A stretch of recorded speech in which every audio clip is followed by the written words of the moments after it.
The last thing that we want to show you, in fact, people arriving here at the airport apparently friends or family members of some of the victims of at least one of the flights. 3 flights were bound for Los Angeles, and they are not arriving here, obviously. Now friends and family are beginning to trickle in. We haven't seen any until this moment, 2 people just arriving here at the airport.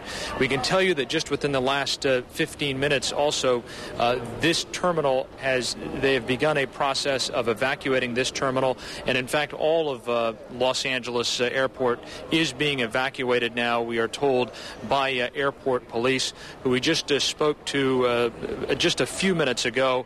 I'd like to let you hear from Lieutenant Howard Whitehead of the Los Angeles Airport Police as to the status here at LAX. Because we work with other agencies who are conducting closures outside of the airport, I can't get information right now. 3 flights were bound for Los Angeles that appear to have been involved today. What accommodations are being made for the friends and family of passengers? That's being handled by the airlines. They're having a meeting now concerning that, so that information has to get from the airlines. So officially, what are you starting at this point? We're starting a total evacuation of the airport. Will that include both workers and passengers? Only key employees will remain at the airport. This is the entire airport that will be evacuated? Yes, ma'am. Why is the evacuation? Because the evacuation has been ordered. I can't tell you why, but that's how it stands now. Is there a threat to the airport? It's precautionary at this point. Have you ever seen anything like this before in Los Angeles?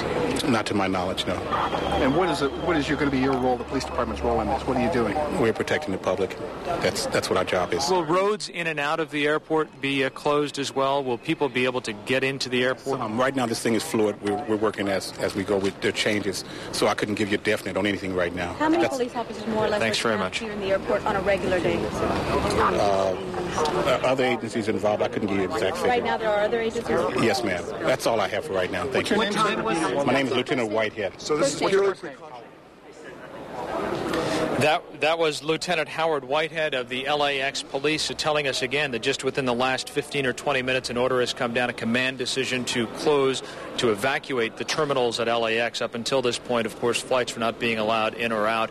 Now they are evacuating all the terminals except for key personnel. Also here with me now is Lieutenant Colonel Al Van Cleef of the Salvation Army. You have the very difficult task of helping to coordinate the grief counseling. Can you tell me about the accommodations that are being made for family members of Flight 11, 77, and 175? We have 6 grief counselors on site now, 2 of the teams ready. We're waiting word now from American Airlines. They are diligently working on the plans as far as a private location where the family will be received.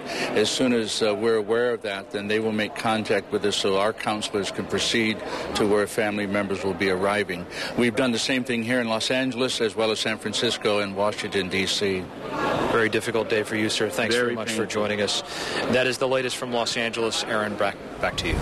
Frank, thank you. Frank Buckley in Los Angeles. We are in the midst of extraordinary national tragedy, attacks in Washington and New York, attacks on airliners, the dimensions of which are not yet clear, but what is clear is that this is a day unlike any other. The worst fears of officials around the country, security, intelligence, military officials, political leaders, worst fears being realized, being played out in New York and Washington, 80 miles outside of Pittsburgh where a plane went down. Other planes have crashed. We don't know the circumstances precisely. We now have a report perhaps of another building here in New York that has collapsed. CNN producer Rose Arce is on the phone. Rose, what can you tell us? Yes, there's another building very close to the World Trade Center that was hit by debris some time ago, and it appears to be on the verge of collapse. Also, that enormous plume of smoke that you see that's surrounding the building, there are suspicions that it's not all smoke, but that there's a gas leak within that smoke. And that has caused a tremendous amount of panic in this area. The police have been saying that they're now evacuating all of lower Manhattan, and you can see people moving north in a flood through these streets. They're just filled with ash. As you walk through the ash, you can see debris from inside the World Trade Center itself, a very, very eerie scene, pieces of paper from people's desks, office supplies, many, many blocks from the site of the actual explosion, where they now are fearing that there may be yet another explosion because of this potential gas leak. Rose, thank you. Rose Arce, who's on the streets of Manhattan. Back to Jerry Hauer. who helped, who ran the mayor's emergency response team, and I'm not sure I got the title right, but the essence is correct. When you all, after the 93 attack on the buildings, and you sat down and tried to redo a plan, which I assume happened, did you anticipate anything of this magnitude? Well, we have plans in place in New York City for massive incidents, but an incident like this is very difficult to plan for, just because of the number of people that have been, the number of responders that have been injured. There are the responders, we mean police, fire, EMS, rescue, correct. Right. There are literally hundreds of people coming from New Jersey. As you heard from the governor early, the National Guard will be activated to help with law enforcement to help seal the area. I know that FEMA will be activating their search and rescue teams to assist with going through the debris. This is going to be a long-term operation. It is going to be a very difficult one because, as you heard earlier, there's still a gas leak in the building, which is fueling this fire. And until the gas is turned off, that fire could burn for some time. Stay with us, Jerry. Back to Washington. CNN Judy Woodruff. Judy, you have more here. What can you tell us? Well, Aaron, we are monitoring, of course, statements from around the globe, and we've just, in the last few minutes, been able to get a statement from the Taliban ambassador to Pakistan. The Taliban, of course, being the religious organization that is the party controlling the government in Afghanistan. The name Mullah Abdul Salam Zaif said in reaction to the news of these terror attacks in the United States, and I am quoting, "We want to tell the American children that Afghanistan feels your pain, and we hope that the courts find justice." Now, this statement, again, made by a Taliban ambassador to Pakistan, his name, Mullah Abdul Salam Zaif, he made it at a news conference in Islamabad. And I would just add that we're told that at the top of the hour, which would be perhaps 1 o'clock Eastern time, we're expecting a news conference live from Kabul, Afghanistan. That is the capital of Afghanistan, the Taliban being the controlling religious party in that country, Afghanistan being the country where we have every reason to believe Osama bin Laden, the leader of a huge terrorist network, continues to live in hiding. The Taliban has denied his presence there from time to time, but it is believed by those who follow the activities of his organization that he is in Afghanistan. So we will, of course, be watching that. Let me just... All right, Aaron, I want to go back to you now in New York. Thank you, Judy. We have on the phone with us New York's Mayor, Rudy Giuliani. Mr. Mayor, give us your best piece of information as the situation right now. The situation right now is a massive rescue effort that's going on right now. We're trying to evacuate thousands and thousands of people. We have as many of our police and fire personnel as we have down in the southern part of Manhattan, evacuating people, trying to save as many lives as possible. We've been in communication with Governor Pataki, who's gotten the National Guard ready, and they're going to come in and relieve us a little bit later in the day. And we've spoken to the White House, and the urban search and rescue teams will come here also to assist us. But right now, it's the New York City Police and Fire, EMS, that are down there trying to evacuate as many people as we possibly can, and we've asked everyone to leave Lower Manhattan if they can on their own so that it relieves our efforts. And this will be going on all day. It's a horrible, horrible tragedy. It is that. Mr. Mayor, can you tell me, is it are people panicking down there? Or no, are they people. I was there right in a building that got hit by the debris when the first tower collapsed. So I had to evacuate with people, and we were trapped in the building for a while. And we finally were able to get out, and we all walked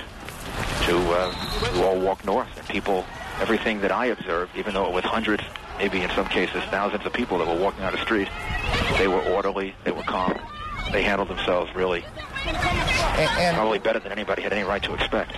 And Mr. Mayor, we were told one of the problems, and Lord knows there are hundreds of problems, one of the problems was that a large number of police, fire, EMS personnel have also been injured in this. Can you shed any light on that? I don't even want to contemplate what the number will be. But when the building collapsed, we had a lot of our police officers and firefighters in the building, and I know many of them because I saw some of them go in because I was there, and I'm praying for them. I just hope they're able to get out. I think we all the losses to our police department and fire department. Sir, are going to be severe. Do you believe that was there another set of explosions that caused the buildings to collapse, or was it the structural damage caused by the planes? I don't know. I saw the first collapse and heard the second because I was in a building when the second took place. I think it was structural, but I cannot be sure. And can you tell us how many hospitals in the city and perhaps outside the city too? All of them. Right now, at last count, we were utilizing over 50. I think it'll be over 100 by the. And that was as of a half hour ago. And we're utilizing all of the hospitals in New York City. We're utilizing the hospitals in Westchester and Rockland, Nassau County, northern New Jersey. And the main thing we have to urge people to do is to be calm and evacuate Lower Manhattan. And as far as the rest of the city is concerned, just to go about their lives as best as possible.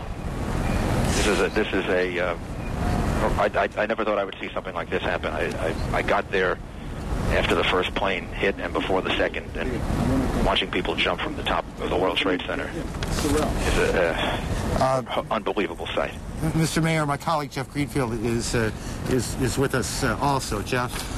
Mr. Mayor, in terms of, you've already said that you want Lower Manhattan evacuated, you want everybody else to go about their business. Are there specific instructions that you want to communicate right now to police, fire, everybody else? Well, police and fire are there, and they're there in large numbers, and they are, first of all, trying to get into the rubble and the debris to save as many people as possible. We also have thousands of police officers in Lower Manhattan, and what we want people to do is to leave Lower Manhattan if they can on their own. Just to walk. Sorry. Walk. I just talked to Dick Grasso, who runs the stock exchange, and we have a lot of police there. They have 3,000 people there. We're going to walk them out. We're walking them east and then north, which is essentially the way I walked out. I was right below the World Trade Center when it collapsed, and then we walked up to Greenwich Village. People should walk out of Lower Manhattan, get above Canal Street, for safety reasons, but for a second reason. We need people out of there so we can get thousands of ambulances in and out over the course of the next couple hours. And the fewer people we have there, the more lives we're going to be able to save. Mr. Mayor, are the subways operating? The subways are operating outside of Manhattan.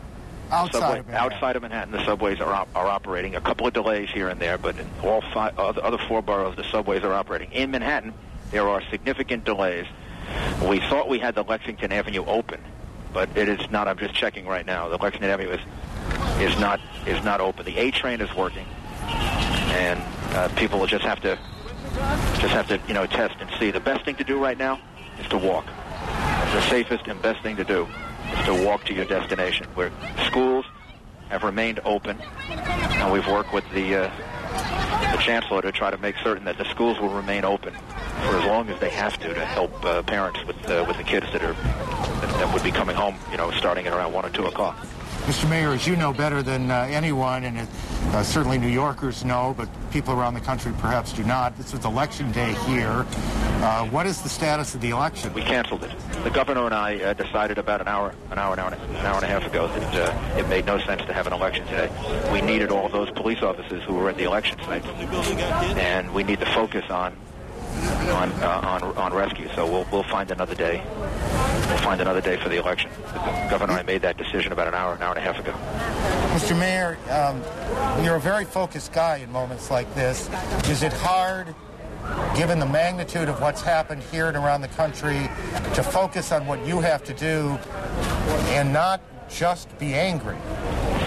It's very hard, and it's very hard because I know some of the people that are there. They're personal friends and close friends who are in the building, and I haven't been able to find out if they're safe yet. Your emergency command center, what some people have called a bunker, was located, was it not, in one of the World Trade Center buildings? It was located close enough to it so that it was affected by it. It's not in one of the buildings, but it was located right in that area, as is City Hall, the police department, and all of them had to be evacuated. So that area of Manhattan, once I was in a building at the time that we were using as a command center, and we were trapped in the building for a while, for about 20 minutes, not able to get out different exits that were overcome with smoke and debris. Mr. Mayor, just as a practical question, do hospitals need help? Do they need hospitals need all of the help they can get. We're getting a great deal of help from the surrounding areas. The governor has mobilized the state in order to make hospitals available to us outside of Manhattan. Any hospital personnel or emergency personnel that want to come in and volunteer, that would be enormously helpful. But the best thing for us to do right now, we're trying to coordinate, is to move people out of the city to hospitals in surrounding areas, which we're actually doing now. So far, though, our hospital system is we're very fortunate to have a gigantic hospital system. Do they have enough blood? Do they need blood? Do they need people to come in and help them out? I'm sure they will. We're getting the National Guard to relieve our people by early to late this afternoon. They're being mobilized now. And 3 urban search and rescue teams are going to come to New York City to help us. And then anyone that wants to volunteer from surrounding areas, volunteer fire departments and others, we're working with them now to do that, to try to relieve our fire department. It's a horrific day, Mr. Mayor. There's no possible way to begin to describe it. No, there is not. To see what happened there is, of course, it makes you very, very angry. It's almost impossible to describe the level of anger that you have that somebody or someone would do something like this. And all of the good and wonderful people that were affected by this. There's no reason for this. There's no excuse for this. And there's something like this is just something you never thought you would live to see. I couldn't agree more, sir. Thank you for joining us. Thank you. New York's Mayor Rudy Giuliani on what was to be an election day. The mayor not up for re-election because of term limits, but the election has been postponed. Jeff, I just step back for a second. Well, that's you talk about anger. And we stand up here and we look at this, and we've all listened to what's been going on now as we've been on the air for 3 hours or so.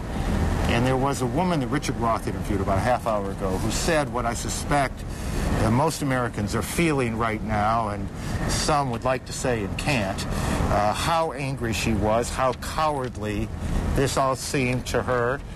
Quickly, we go back to Washington and Judy Woodruff. Judy?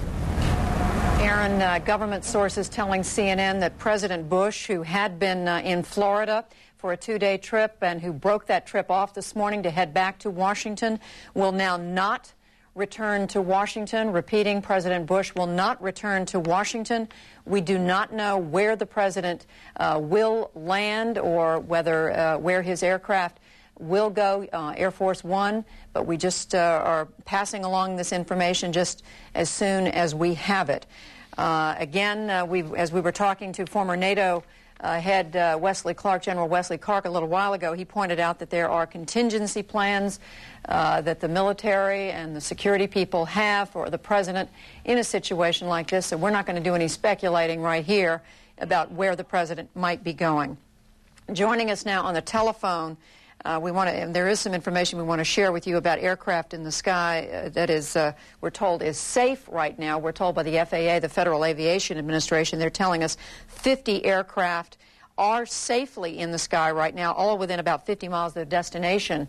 But in the meantime, we want to talk to Utah Republican Senator Orrin Hatch, who's joining us on the telephones. Senator Hatch, are you there? Yes, I am. And I know my colleague Wolf Blitzer, who's here with me in the studio in Washington, had also talked with you. Senator, you've been briefed by what authorities? Well, I'm on both the Judiciary Committee and also the Intelligence Committee, and I've been briefed by the highest levels of the FBI and of the intelligence community. And I just have to say our thoughts and prayers go out to the victims of this terrible tragedy caused by a bunch of cowards. And there's no justification for what these cowards have done to purely innocent Americans, but I do have some information. Senator Hatch, this is Wolf Blitzer. Tell us, I spoke with you earlier on the telephone, but tell us precisely what you are now being told in these high-level briefings about those who may, and repeat the word may, have been responsible for these attacks. You're right. They've come to the conclusion that this looks like the signature of Osama bin Laden and that he may be the one behind this. I think most authorities agree that this is something that we doubt seriously if Iran, Iraq, or Libya would try and do, because they know of the massive response that we'd have to bring down on them. But there was no advance notice at all. They had no way of knowing that this was going to happen. It was carefully planned. And what it means is it seems to me that if that turns out to be true, we're going to have to revitalize Shah Massoud and the other people in Afghanistan who basically are fighting to get rid of this type of terrorism. And I think we're going to have to ask our friends in Pakistan to get, in turn, to be more cooperative than they have in the past. And then we'd have to work with our allies to have an international strategy to combat this type of international jihad against the West. We're listening to Senator Orrin Hatch of Utah. We also have joining us on the telephone Senator John McCain from his home in Arizona. Senator McCain, I assume you've been talking to authorities as well. Yes, Judy, and I'm on Capitol Hill in Washington. Oh, I'm sorry. Yeah, no problem. Thanks for clarifying. Yes. The situation is so serious that words don't describe it. I think that it's clear that the organization and magnitude of the attacks required more than a few people to perpetrate it, and it'll take some time to determine who they are and who supported these attacks, but I think we'll find them out, and they will suffer the full measure of our justice. This is obviously an act of war that's been committed on the United States of America. What do you mean, obviously, an act of war, Senator McCain? These attacks clearly constitute an act of war. The unwarranted, unprovoked attacks against innocent American citizens is clearly an act of war, and one that requires that kind of national response and international response. Senator Orrin Hatch, I believe, is also still with us, Senator. And Senator Hatch, you mentioned the bin Laden organization. Former NATO head General Wesley Clark also said to us about an hour ago in an interview that he believes that it's only the bin Laden organization that is capable of carrying out attacks this coordinated and on this massive a scale. What are you basing your information on? Well, keep in mind, there are nations that also could carry out these attacks, but I don't think would dare do that, knowing that their signature is going to be figured out. We're going to find out who did this, and we're going after the bastards. It's that simple. And I just have to say that both the FBI and our intelligence community believe that this is a bin Laden signature. And I believe it is. I was the first to point out bin Laden to the Clinton administration and said they're going to kill Americans, and we've got to get on top of that. And I think we're going to have to get on top of it, because this is a cowardly bunch who will stop at nothing to, like you say, have a jihad or a war against the United States, and to do it in the most cowardly fashion. But Senator McCain, I mean, there will be those who are saying the United States was taking all reasonable precautions. We had security at airports, metal detectors, and so forth and so on. How much more is going to have to be done to prevent something like these things from happening again? Judy, I don't think our lifestyles will be the same for a long time, since it was before these attacks, as far as use of transportation, particularly airports, are concerned.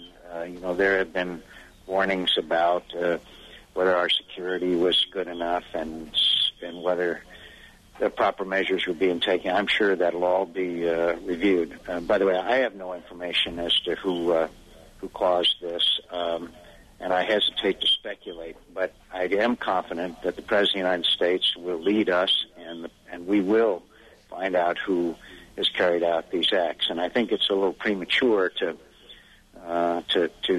make that determination until we have the hard facts, but I'm sure that we'll get them. The other aspect of this is that it may highlight over time the need for more human intelligence. We have very good technical intelligence capabilities, satellites, etc., but for many years, we haven't had the kind of human intelligence which determines motivations before actions are taken. I'm going to interrupt you, Senator McCain. These are the first pictures we have in. This is from Somerset County, Pennsylvania. This is where the United Airlines flight, I believe it is 176, went down. I'm sorry, I'm correcting. United Airlines 93. This was a Boeing 757 bound from Newark, New Jersey to San Francisco. It crashed in Somerset County, Pennsylvania, near the town of Shanksville, south of Pittsburgh. We're told about 80 miles outside of Pittsburgh in western Pennsylvania. It is not known how many passengers or crew were on board, although initial reports indicated no survivors. Again, these are the first pictures we have coming in from WTAJ there in the Pittsburgh area. United Airlines telling us earlier they had lost this flight, and they knew that it had crashed near Pittsburgh. There is a second United Airlines flight, the Boeing 767 Flight 175, bound from Boston to Los Angeles, has crashed. The airline's still telling us at this point that they do not know where. We don't have information on the number of people aboard. It is possible, but not confirmed, that this would have been the second plane to hit the World Trade Center. Now, again, 2 United Airlines flights, and in addition to American Airlines flights, the Flight 11 from Boston to Los Angeles. This was a Boeing 767 with 81 passengers on board, 9 crew members, 2 pilots. This is believed to be one of the planes that crashed into the World Trade Center. All 4 of these planes that we're describing to you now, these flights, all headed to California. The second American Airlines Flight 77, this is a Boeing 757, left Dulles Airport near Washington on its way to Los Angeles. It had 58 passengers on board, 4 crew, 2 pilots. This plane unaccounted for. However, a commercial jet was seen crashing into the Pentagon a few hours ago, and it is believed that this could have been the one, but again, not confirmed. So 2 commercial airliners, American Airlines, 2 United Airlines. And I would just add at this point, because to be reassuring to some extent to those of you who are watching, we've been reporting that all flights within the United States have been canceled. There's been a complete hold down on all commercial travel. However, there were planes that were already in the air when these terrible incidents took place this morning. And as of a few moments ago, the Federal Aviation Administration, the FAA, was reporting that there were still 50 aircraft in the skies. Now, some of those may have landed in the last few minutes, but that was the information as of a few minutes ago. All of them were said to be within 50 or so miles of their destination. Now, I'm getting new information in my ear. Now, reporting our congressional correspondent Kate Snow, you're looking at a picture of the Pentagon live. There's still smoke billowing out of our military command center in the United States. As we look at these pictures, I'm going to turn it over right now to our congressional correspondent Kate Snow, who has with her 2 members of Congress. Kate? Judy, it's been a bit difficult to get in touch with members of Congress. As we've been reporting, the Capitol has been shut down. You can see it behind me here. You can see that everything's fine there, but it is in a state of lockdown. They've evacuated the Capitol. Joining me here on the roof of a church, I might add, we've managed to get up on the roof here to get a vantage point, is Congressman Curt Weldon, a Republican from Pennsylvania, around the Philadelphia area, not exactly where that video that we just saw, the other end of the state, and also Congressman Ed Schrock from Virginia Beach, from the state of Virginia, also a Republican. You both serve on the Armed Services Committee. In fact, you were in the middle of a briefing. You were about to talk to reporters about the need for more money for our military. Let me start with you, Congressman Weldon. You've been talking to me up here. You've been expressing outrage at all of this. You've been saying this is a failure of the U.S. intelligence system. It's a failure of our intelligence system. I asked the Sergeant-at-Arms of the Capitol just 45 minutes ago in a meeting with 70 senators and House members, how much advance notice did you have? He said none. There was no intelligence. Our FBI and our CIA are there to intercept raw data. This is a massive operation, and it's a failure that was caused by a lack of resources and by a complacency that set in America over the past 10 years, a complacency that convinced all of us that with the demise of the Soviet Union there were no more threats. It's a tragedy that it took the loss of thousands of lives to wake this country up and realize that our number one responsibility is not education, and I'm a teacher, and it's not health care, I'm married to a nurse. It is, in fact, the security and the safety of the American people. And today, our government failed the American people. Congressman Schrock, how much information have you as a member of Congress been able to get? I know that the members have been milling around here trying to get information. Have you been able to get information? Not a whole lot. The most information we got was when we went to the U.S. Capitol Police headquarters, and they were piecing together what had happened and trying to feed us as they got that, but nothing substantive. It seems like there's no game plan in operation. Do the two of you know why you were evacuated from the U.S. Capitol? Absolutely. I talked to Bill Livingood, the Sergeant-at-Arms in the Capitol, and he said, Kurt, we've been told that a plane is taken off from Reagan, and we think it may be heading toward the Capitol. I mean, they've hit our economic center, the World Trade Center, they hit our Pentagon, they hit our State Department. So the obvious next item you'd like to hit is the U.S. Capitol and perhaps the Supreme Court. And obviously those are unconfirmed reports that any plane, but there were rumors here for a good 2 hours that there were potentially planes headed this direction. Now we're in total lockdown, as you said, and members are basically scattered around the city, but we're going to get back to work, because we're going to convince these cowards that America doesn't back down, that our government will continue to operate in spite of these terrorist activities. You said we're at war. We're at war. We're absolutely at war. This is 21st century war. These are the kinds of activities that we expect from cowards and terrorist groups. I need to go back to Judy Woodruff now in Washington. Judy? All right, Kate, thank you. And I want to tell our viewers that we do know now that President Bush has landed near Shreveport, Louisiana, at Barksdale Air Force Base. We're told that he is talking to reporters. There may be a statement from the president, from the White House there on the ground. And one other item here from Washington before I turn it back over to Aaron Brown. In New York, 34 Pentagon victims at least being treated at 3 Washington hospitals. No word on fatalities. Aaron? Judy, in the area, I guess, of practical information, and we talked to the mayor about this a little bit ago, there is now in New York and in northern New Jersey a critical shortage of blood, a desperate need for blood. We would remind people that giving blood is perfectly safe and on a day like today, absolutely necessary. And so if that's something you can do to help out in the midst of this extraordinary tragedy, you might consider doing that. On the phone with us, James Sanders, who's with Bellevue Hospital, one of the major hospitals here in New York. Mr. Sanders, what can you tell us about the situation there? Hi, it's Hillary Lane reporting that Mr. Sanders was called back into the command center, but I can fill you in on the briefing that he just gave us. This is the largest emergency and trauma unit in New York City and the second largest emergency unit in the country. They say they are underutilized right now, while the hospitals downtown closer to the Trade Center are absolutely overwhelmed. So they have put out a call to EMS saying, bring people in here. It is an emergency call. What I have seen at this point are some patients staggering and being helped in, nobody in apparently critical condition. The hospital tells us that they've had 65 minor injuries. Those are broken bones, internal injuries, smoke inhalation cases. There have been 10 major Hillary, I need to interrupt you. One person brought in. Hillary, I need to interrupt you. This is a Taliban spokesman talking now in Kabul, I believe.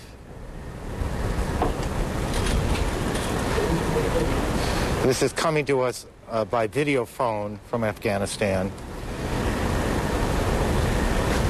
And I am not hearing, and perhaps you guys are, but I am not hearing him. We should remind our viewers that Afghanistan was one of the sites that was hit 3 years ago by the United States.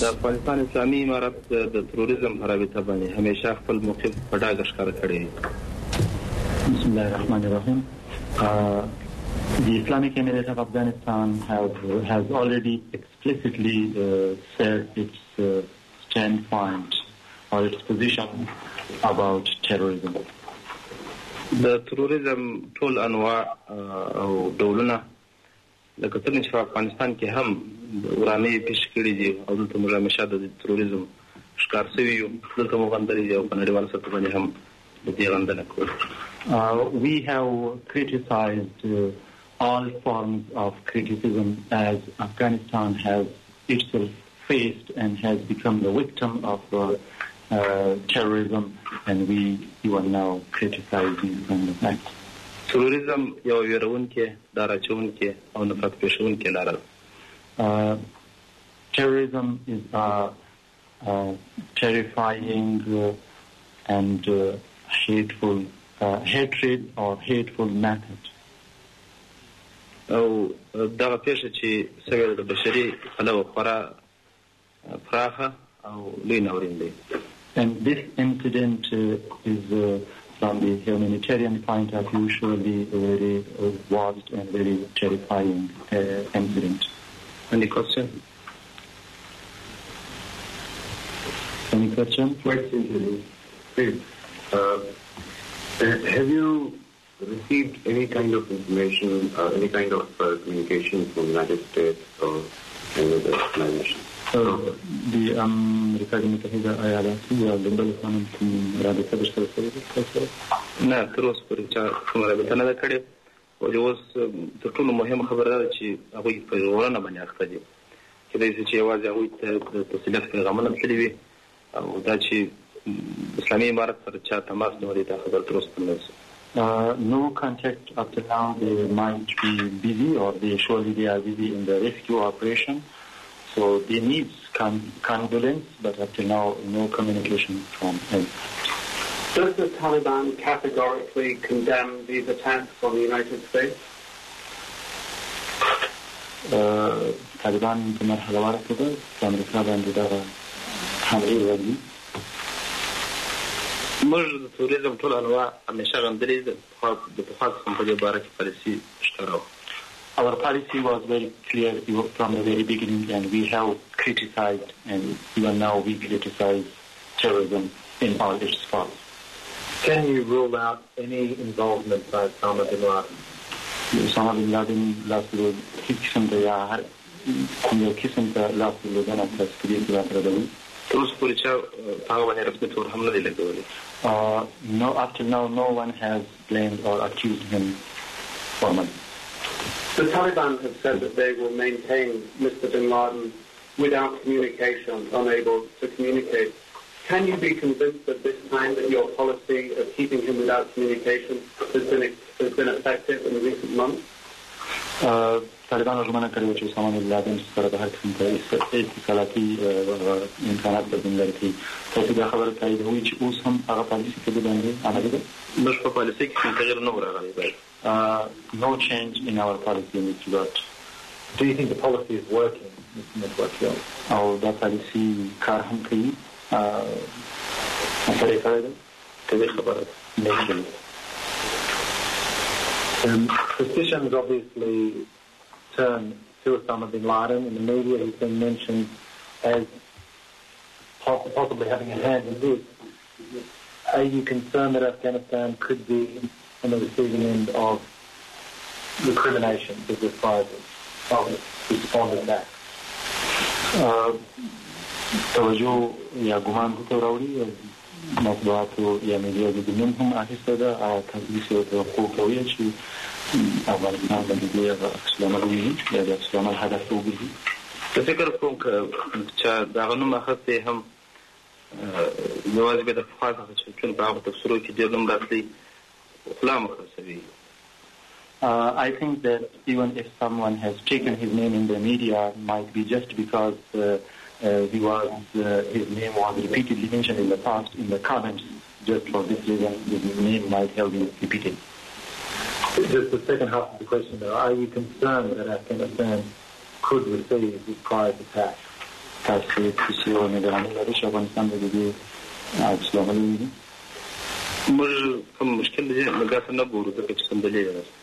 We don't see or foresee any difficulty in this regard because there is no argument or no reason for it.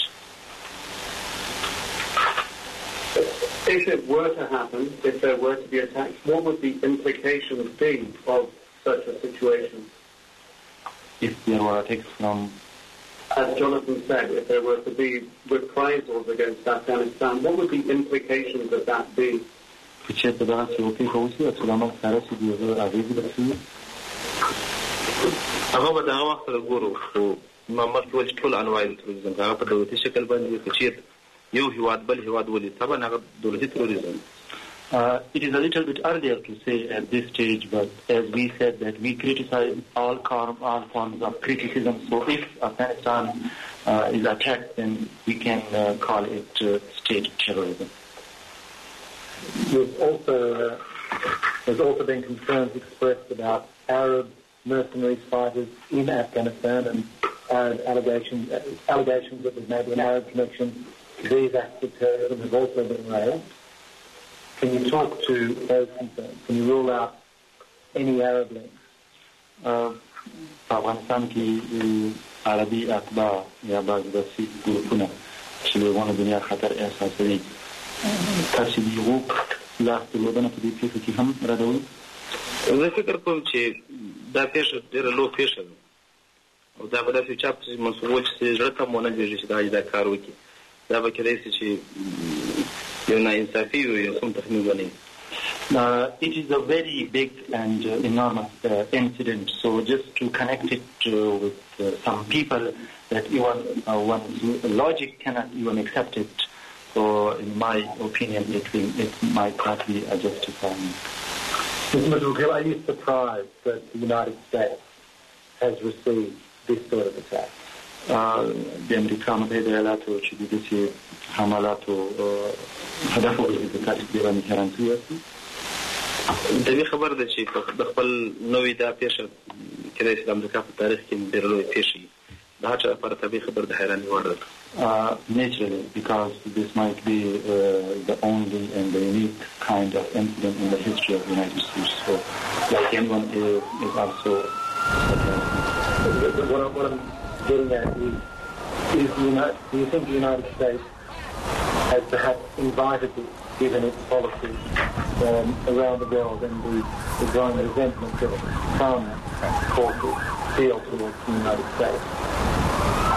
So what I'm suggesting is that the United States is it's a Taliban official in Kabul.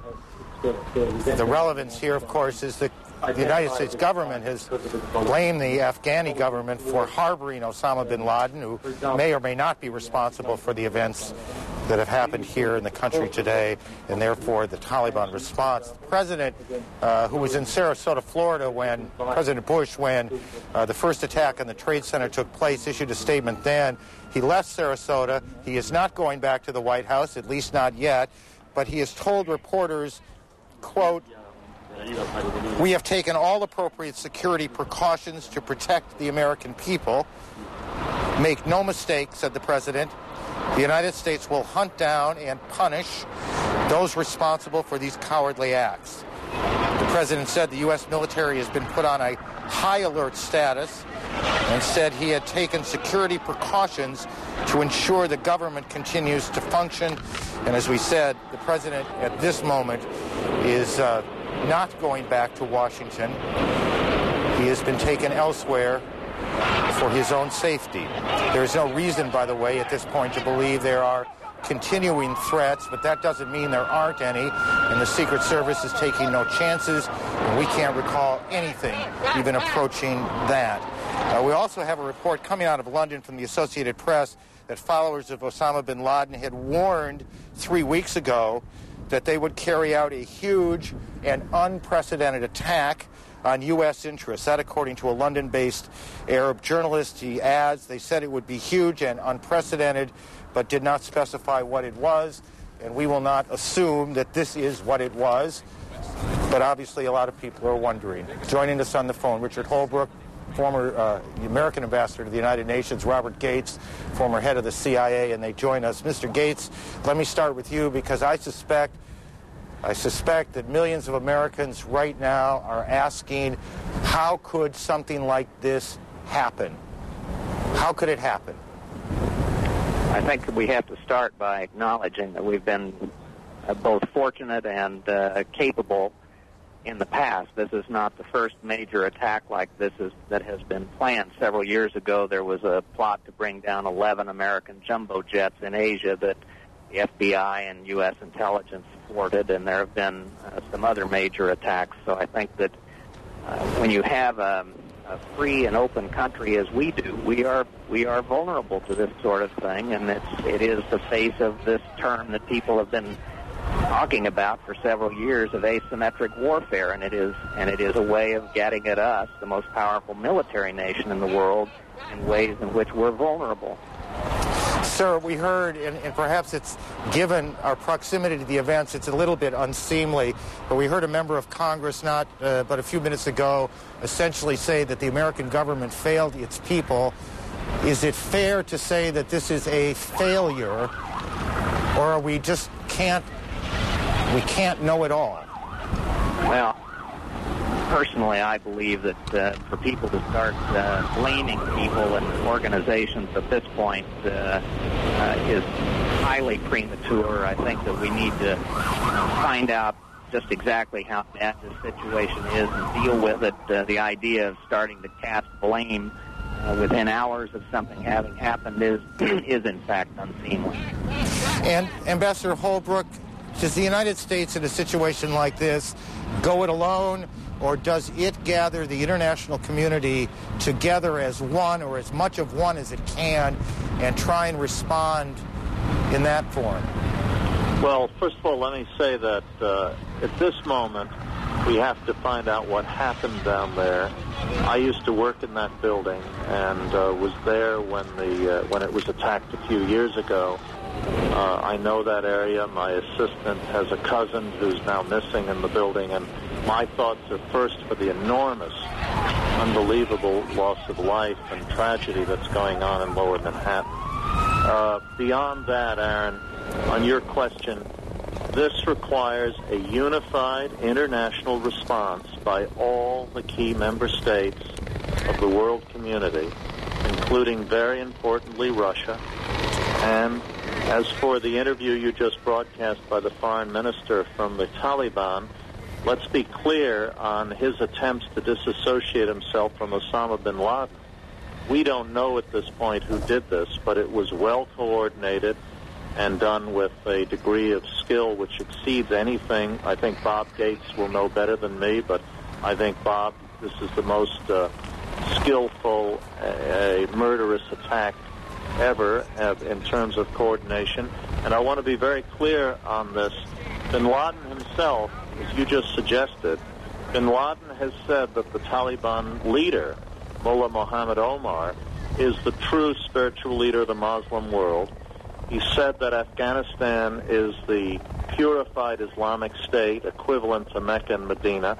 And in a tape that the New York Times wrote about 2 days ago, he urged Muslims everywhere, and I'm quoting the New York Times, to migrate to Afghanistan to support the Taliban, saying it's their duty to God, and saying there's now finally a Muslim state that destroys falsehoods and does not succumb to the American infidel and is led by the true believer, Mullah Muhammad Omar, and so on and so forth.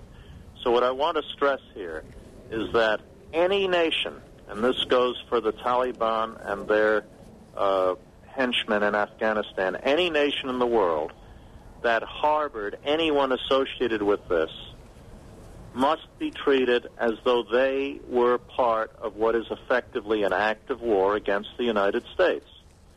And they cannot hide behind the traditional definitions of difficulty. In the past, we've tried to get Osama bin Laden. He's evaded capture. He almost got killed by a bombing raid 2 or 3 years ago. And I think starting with Afghanistan, we're going to have to hold everyone accountable on the who might have sheltered anyone associated with this act. So we don't simply, in this conversation, we don't simply hold the group itself, whoever it is, the group itself accountable. We hold anyone accountable, any country, any government accountable if they did nothing to stop it. Any country which shelters, abates, or helps these people and their cohorts evade capture and the retribution they deserve is, in my view, functionally culpable of the events that took place in New York and Washington and elsewhere today. and must be so warned. I'm not accusing the Taliban specifically at this point because we don't know who did it. Correct. But all the evidence points to a connection between Osama bin Laden and Taliban leaders, and an attempt on the Taliban's part to, as the New York Times put it, 2 days before this attack, call it as a ploy. And that is a quote from the New York Times before this happened. So I just want to underscore again, we are going to need the support of all our allies in Europe, the Russians, the Chinese, and any other country that might have in the past flirted with playing both sides of the street. Nothing like this has happened in American history. The full dimensions of it are still not clear to anyone, but I think we all can imagine it's going to be heart-wrenching in its dimensions as it becomes fully apparent, and we're not going to be able to leave countries playing two sides here. And I'm sure my friend Bob Gates would not disagree with that. Let me, Mr. Gates, I want to come back to you. Mr. Holbrook, stay with us for a minute. I believe now we have the president. This is the president on tape a few moments ago.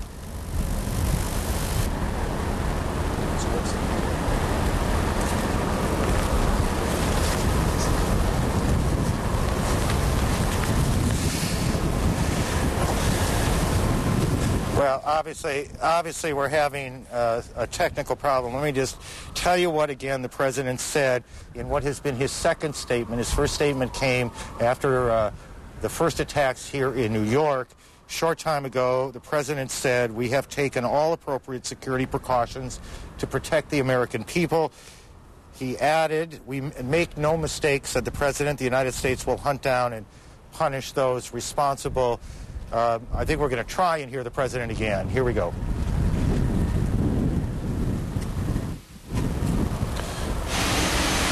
Yeah. This is coming to us from the broadcast pool. It's traveling with the president. Obviously, it's a very chaotic day. As you can imagine, a horrible tragedy has taken place, and people are working very hard to get stuff done and get it done right. And obviously, the pool is having trouble feeding the tape. But again, the president said, "Make no mistake, the United States will hunt down and punish those responsible for these cowardly acts." Cowardly acts, I think it's fair to say we don't quite have our arms around the magnitude of it all. I want to reassure the American people that the full resources of the federal government are working to assist local authorities to save lives and to help the victims of these attacks. Make no mistake, the United States will hunt down and punish those responsible for these cowardly acts. I've been in regular contact with the Vice President, Secretary of Defense, the National Security Team, and my cabinet.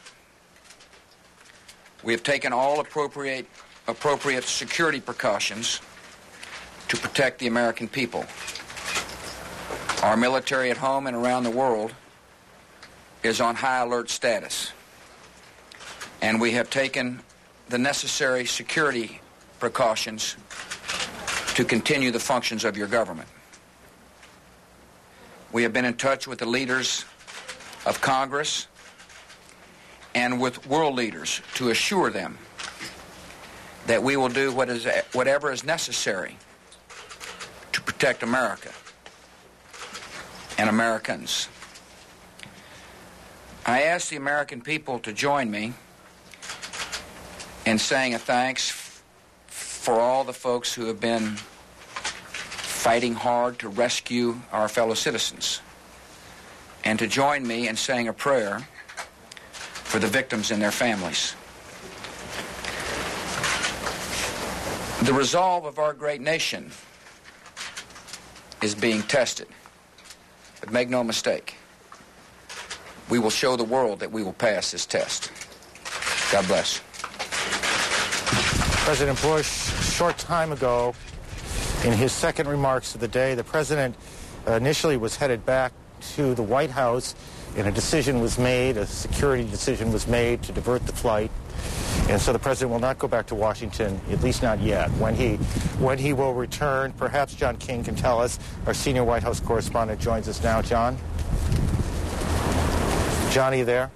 Yes, I am, Aaron. Can you hear me? Yes, I do. I hear you fine. Do you have any word on when the president will come back? No, we do not. As you reported, we were told earlier in the day the number one priority was the president's safety. The number two priority was to get him back to the White House because they believed that would send a powerful political statement.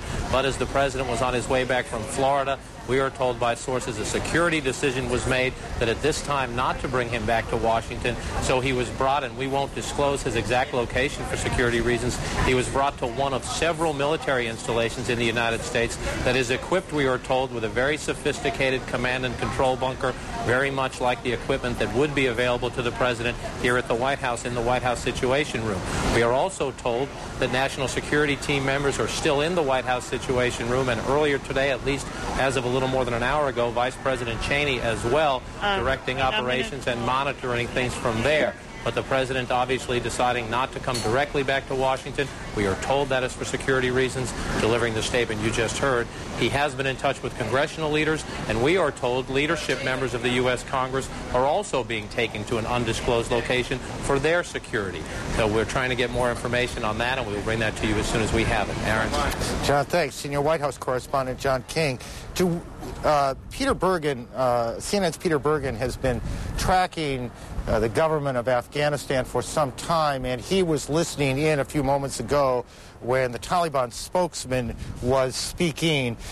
Peter, first of all, what did you hear? Was there anything that perhaps the rest of us might not have heard, any nuance in what you heard? Why don't you start there? Well, we just heard from the Foreign Minister, Mutawakil, who's, relatively speaking, a moderate of the Taliban movement. He basically repeated what I think is a standard Taliban line we've heard for the past at least couple of years, which is that Osama bin Laden isn't a terrorist and that he's being contained by the Taliban and that he's not able to conduct political or military missions. This, unfortunately, is really a false statement since Osama bin Laden has been fingered by both Yemeni and U.S. authorities for the bombing of the USS Cole in Yemen in October 2000. There isn't an indictment there yet. The FBI continues to investigate, but senior Yemeni officials and senior U.S. officials have said that he's the primary suspect. So we've seen that bin Laden was able to bomb 2 U.S. embassies in Africa in '98 within 9 minutes of each other. We've seen that bin Laden was able to blow a huge hole in the side of one of the most sophisticated warships in the U.S. Navy, the USS Cole in Yemen in October of last year.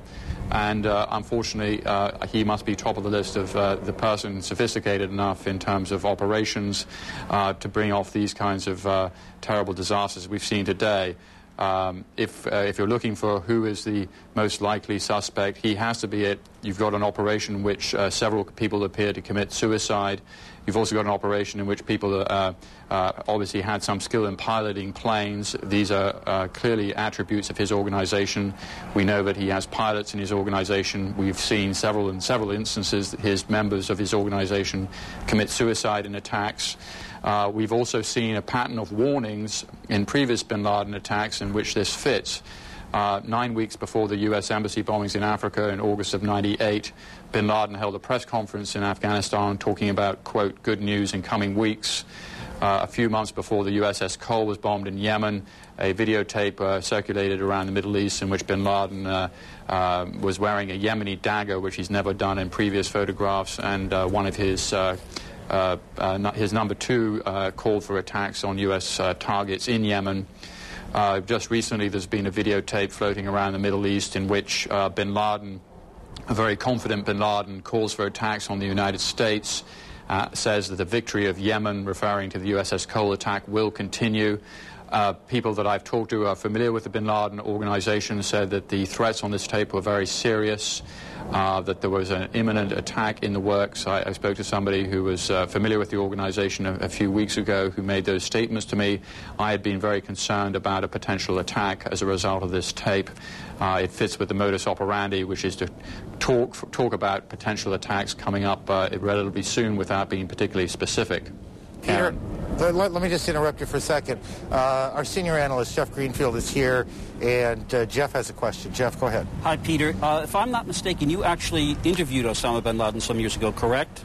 Yeah, in '97 for CNN. Now, at that time, what did he say about the notion of targeting civilians? I mean, what is the rationale behind targeting civilians for death and destruction? Well, at that time, Jeff, he told us that because of the American military presence in the Middle East, that he was calling for attacks on U.S. soldiers. Now, he said if American civilians got in the way, that was sort of their problem. So at that time in '97, he was really only calling for attacks on American military targets. Later, that position evolved. Like by '98, he was calling for attacks on all Americans, whether civilian or military. I think the rationale behind that thinking is that, in his view, if you're an American taxpayer, you're subsidizing the anti-Islamic, quote, activities that he's against, whether that's in Saudi Arabia with the American military presence there or with America's support for Israel in the ongoing intifada. Jeff. Peter, thank you for your work today. I suspect we'll get back to you, but we appreciate the background, which I think gives us some context for why the focus is again on bin Laden. But we should add that as we talk to you now, we can't be certain. We do not know that that's who is behind what has happened. What we do know is an extraordinary national tragedy has taken place, that someone is responsible, that the American government has promised to hunt down and punish, the president's words a short time ago, hunt down and punish whoever is responsible. Do we have Director Gates still on the phone? No, I don't believe. I guess we do not. Because the question, obviously, we've already heard it with General Clark and at least one of the congressmen asking the question, how can an agency with an estimated budget of $26.5 billion a year not have known this? I think that's the first of many such questions we're going to be hearing. Sandy Berger, who worked national security in the Clinton administration, and Richard Holbrooke, the former UN ambassador, back on the phone with us. Mr. Berger, give me a sense of what is going on in Washington right now. Who are the players at the table? Where is the table? And what are they doing?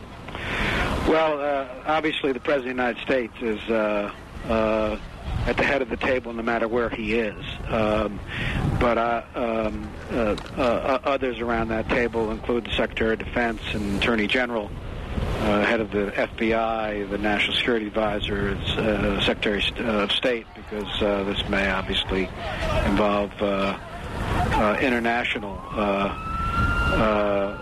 matters. I think we, in the midst of our outrage and indignation, we have to stay focused and stay determined here. The first job in this situation is rescue and to deal with what must be thousands of people here who are in peril. This is, in the first instance, a massive rescue operation. In the second instance, it's a security operation.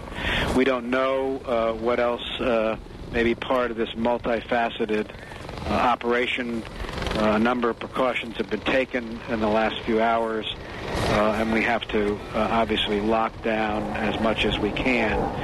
And then the focus becomes detection. And I think that given the magnitude of this, given the fact that this has obviously involved multiple points of origin in the United States, it is inconceivable to me that we will not know relatively quickly when the dust settles who is responsible for this. Now, Mr. Holbrooke, Ambassador Holbrooke, what has happened today is extraordinary. Give it a kind of historical context, the enormity of what's taken place.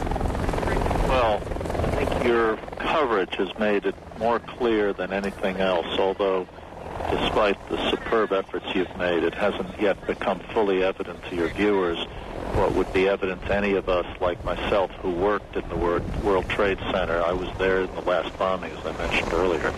That the number of people in that area, including the Chambers Street subway stop, which goes right under the World Trade Center, means that the dimensions of it exceed by a factor of probably 100 any previous incident, including Oklahoma City and the previous World Trade Center in American history.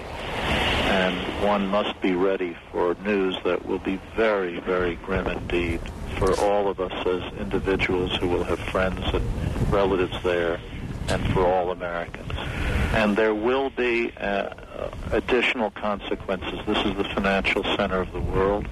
The buildings in that area, all of which have now been evacuated, whose infrastructures may be threatened by gas and electrical line degradation, could affect, at least temporarily, the financial markets as well, although I would leave that to Treasury, and Sandy Berger listed the people at the table. I'm not sure if Sandy mentioned the Treasury Secretary, but I'm sure the Treasury and the Fed are well aware of the implications of orderly movement and capital transfers. Now, looking beyond that, Aaron, I think we have to go back to the fact that everyone has talked about the possibility of this kind of thing for a long time, and we faced lesser but similar attempts. This exceeded, apparently, the expectations of the intelligence experts, and we will learn more about that in the weeks to come.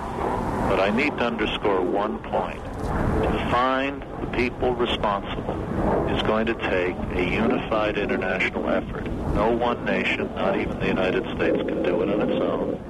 And we must have the full cooperation of the Russians, of the states in the Middle East, because I think the assumption that that's the region where this was planned is pretty solid.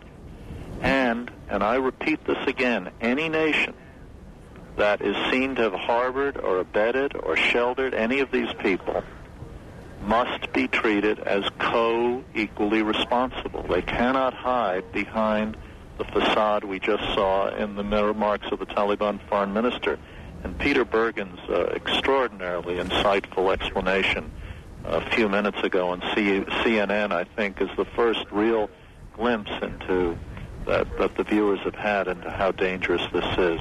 If the Taliban shelters Osama bin Laden, as they do, and if Osama bin Laden is responsible for this, as I think almost everyone is going to suspect, then the Taliban must be held equally responsible for what has happened today. Jeff? And Ambassador Holbrooke, I would like you to be specific. What does that mean? Are you talking about a retaliatory strike against Afghanistan? Yeah, that's Jeff. It's Jeff Greenfield. I'm sorry, Hi, Jeff. No. Is that what you mean? That if put the links together? No, Jeff. Let me be very frank, and I don't want to lapse into bloody-minded verbal excesses at a moment of high emotion. But let's be very blunt about this. If a country or regime, the Taliban, or some other regime to be determined by the intelligence community, has sheltered people who played a role in this, they cannot hide behind the attributes of they didn't know it, they had nothing to do with it. They must cooperate in the pursuit of the people responsible. And since the Taliban, a leader, has been publicly proclaimed by Osama bin Laden as the present spiritual leader of the Muslim world. I'm referring to bin Laden's declaration that Mullah Muhammad Omar is the rightful leader of the spiritual leader of the Muslim world, something he said on tape, quoted by John Burns in the New York Times 2 days ago. And if, in fact, these people are in some degree of collusion, I personally believe, and I'm only speaking for myself here, I personally believe that the Taliban should be regarded as co-equally responsible for this, and therefore, if and when we consider military action, it is fully justified, and the Taliban should face the same consequences. Ambassador, thank you. Just quickly, if we can, one last question to Sandy Berger. When you were at the table, in honesty, did you ever anticipate the magnitude, an attack of this magnitude, which has taken place, just to remind people, not just in this city, in New York, not just in the capital, Washington, but on a number of airliners flying across the country as well? Was the planning that broad? Was the fear that great? Well, I think for some time we have known that we are vulnerable to a serious attack. A multiple attack was thwarted, as you recall, during the Millennium New Year. But I think this, certainly exceeds in scope anything that intelligence community anticipated, and is as I said, an extraordinarily sophisticated operation to carry out something like this from various sites in the United States relatively simultaneously without detection. Whoever has perpetrated this has declared war on the United States, and we will have to respond accordingly. But I would also caution here that we should be careful about jumping to certitude about what happened here. We'll know this soon enough, and we'll also be able to find out why this was not detected. I think that's just an extraordinarily important point, that what is going on right now at this moment is more important than why it happened. And what is going on is you have thousands of people, we presume in a number of different places, whose lives are at risk, who have been hurt, who need to be rescued, who need to be treated, who need to be taken to hospitals. In New York, in northern New Jersey, where the bulk of the injured are being treated here, there is a critical shortage of blood. Hospital officials are desperately seeking help there. And as Mr. Berger said, time enough later to figure out who and how we deal with it. Ambassador Holbrooke, Sandy Berger, thank you both for joining us. William Rodriguez, I just was looking down. There are literally down below us by Madison Square Garden, which is where we're located, hundreds, perhaps thousands of people on the corner, and they are just looking out. And from where they are, they can't see very much but the smoke. And I can't tell you if something has happened, but and it's lunch hour here, and there's just a lot of people, as there have been all morning, looking at a street that is almost empty. As New York, the southern part of New York, Penn Station by the Garden, essentially being evacuated to allow emergency crews to get to the scene. William Rodriguez is a maintenance worker at the Trade Center, I believe. In any case, he's on the phone with us now. Mr. Rodriguez, can you hear me? Yes, I can hear you clearly. Tell me where you were when... Well, which of the two buildings were you in? I work on the building one, the one that got hit the first time. Tell me what happened. I was on the basement, which is a support floor for the maintenance company, and we hear like a big rumble, not like an impact, like a rumble, like something like moving furniture on a massive way, and all of a sudden we hear another rumble, and a guy comes running into our office, and all his skin was off his body. All his skin, we went crazy. We started screaming. We told him to get out. We took everybody out of the office outside to the loading dock area, and then I went back in, and when I went back in, I saw people, I heard people that were stuck on an elevator, on a freight elevator, because all the elevators went down, and water was going in, and they were probably getting drowned. And we get a couple of pipes and opened the elevator, and we got the people out. I went back up, and I saw one of the officers from the Port Authority Police. I've been working there for 20 years, so I knew him very well. My routine on the World Trade Center is in charge of the staircase. And since there was no elevator service, I have the master key for all the staircase doors. So I went up with the police officer and a group of firemen. As we went up, there was a lot of people coming down, and while we got, it was very difficult to get up. Mr. Rodriguez, how much time has elapsed here in this, as you recount the events? Did it seem like hours, minutes, seconds? No, it wasn't hours. But what did it seem like?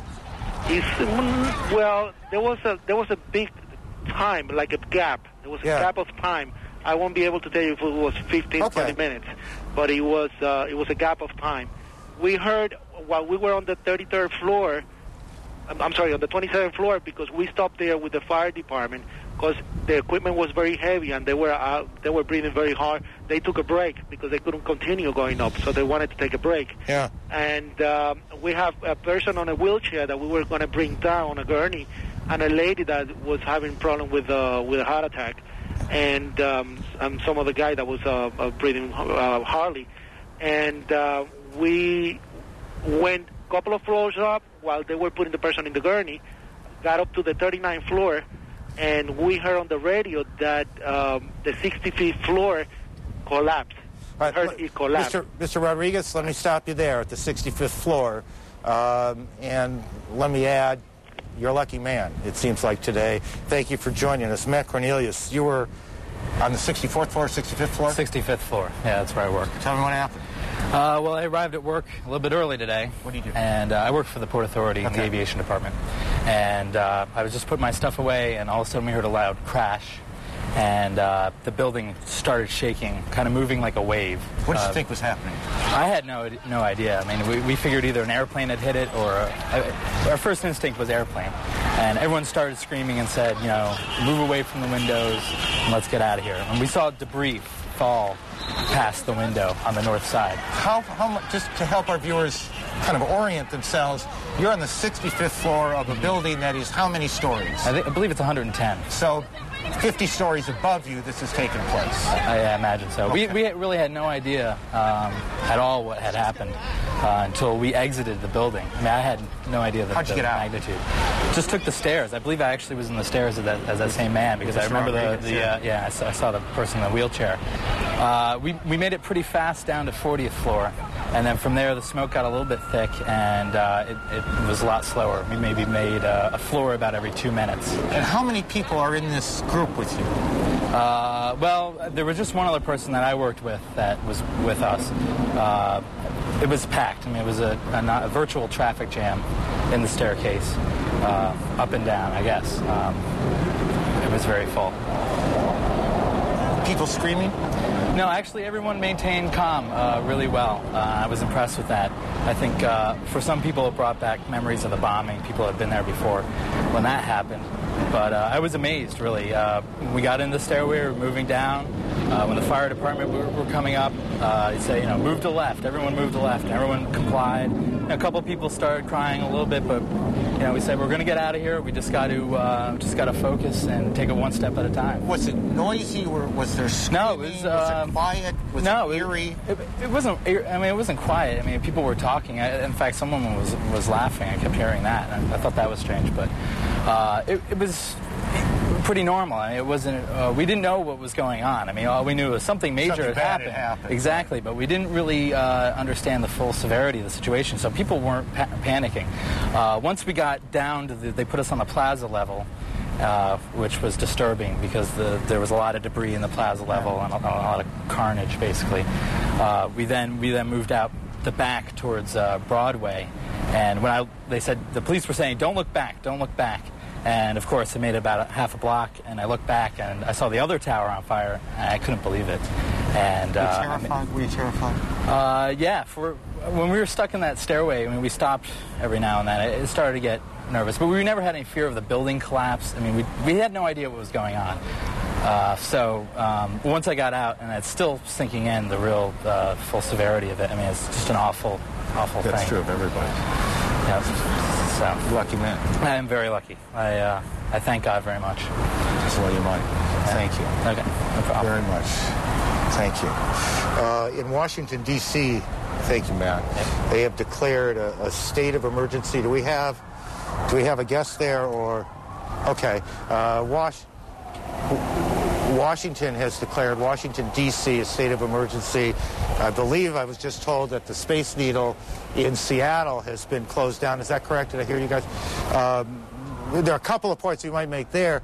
Back in the year 2000, just before New Year's Eve, coming into Washington State, a man was stopped with explosives, and as it turned out, that was a part of a plan a planned terrorist attack, and it caused the city of Seattle to shut down what had been an enormously elaborate millennium celebration. They are very much on edge in Seattle. We were just there last week, and it's not surprising to me that they would shut that building down. Elise Marcos is an official with New York City Hospitals, and she joins us. He joins us now. Can you hear me okay?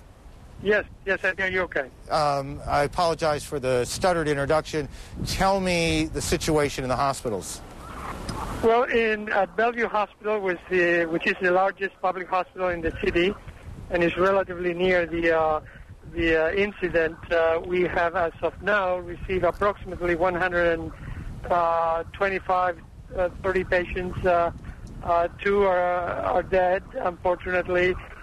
Some have brain injuries, very serious fractures, and we are now getting more patients from other hospitals that need microsurgery or implantation of limbs and plastic surgery. So it is a rather overwhelming situation here. Mr. Marcos, you were outside the buildings in that period between the planes hitting and the buildings collapsing. Can you tell me what you saw? Well, as president of the public hospitals, I was asked immediately within seconds to join the crisis assistance unit, which is located across the street from the World Trade Center. So I drove there, and as I was parking, a huge piece of rock hit the back of the car, broke the windshield where I was sitting, so I'm very lucky to be alive.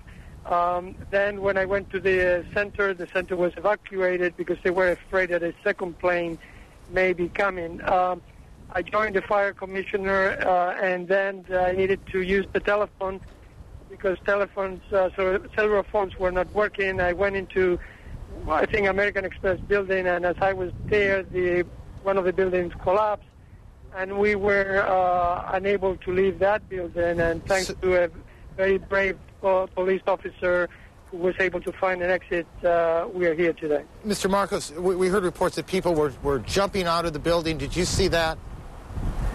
Unfortunately, I saw about 5 people jumping from up the building, and I can tell you there's I've never had such an overwhelming and terrible experience in my life, although I've been in this job for a long time and I've seen a lot of things. It's just something that is very hard to describe. But at the same time, I have to say that the fire department, the police department, they were all there. They were so brave, all those men and women, that I feel that thanks to them, many people were saved. Yes, can I interrupt there for a second? When I was coming down, just as I left the building, there were still firemen inside the building on those floors that I mentioned before, on the 34, 38, 39, and 27th floor. And I'm 100% sure that they didn't make it. And the officer that told me to get out with the group that was taking the person on the gurney was an officer from the Port Authority Police, Officer Lim. I know he didn't make it. Because as I came out of the building, I saw a lot of bodies on the floor. I saw a lady encrusted on the floor. That's probably one of the persons that jumped from the building, if he jumped from the building. But it was like he melted on the floor. That's how bad it was. As I came out of the building, we hear the rumbling, and I was told, run. When I look up, everything is coming down. And I start running as far as I could, and we all jumped under one of the fire trucks, right on time, because everything just came right on top of us. We could have been crushed because the truck was coming down on us. And all of a sudden it stopped, and we were pulled out from under the truck. But I know these officers didn't make it. Mr. Marcos, Mr. Martinez, thank you for your extraordinary descriptions of what was going on in and around the buildings, around 9 o'clock this morning, a little before 9, and a little after 9 here in New York. We've heard a number of references today. Certainly the first thing we thought of as we were coming in to the February 93 attack on the World Trade Center. And as horrible as that was, and it was, 6 people died, that day. Many hundreds were injured, but 6 people perished. It is not reasonable to believe that the numbers will be anything like that. They will be far, far worse. And I think we're just beginning to get a sense of the magnitude. CNN's Judy Woodruff in Washington. Judy? Aaron, we're listening to your reporting and the people you've been talking with, I have to say, in stunned silence. None of us ever seen anything close to the magnitude of this horrific events of this morning.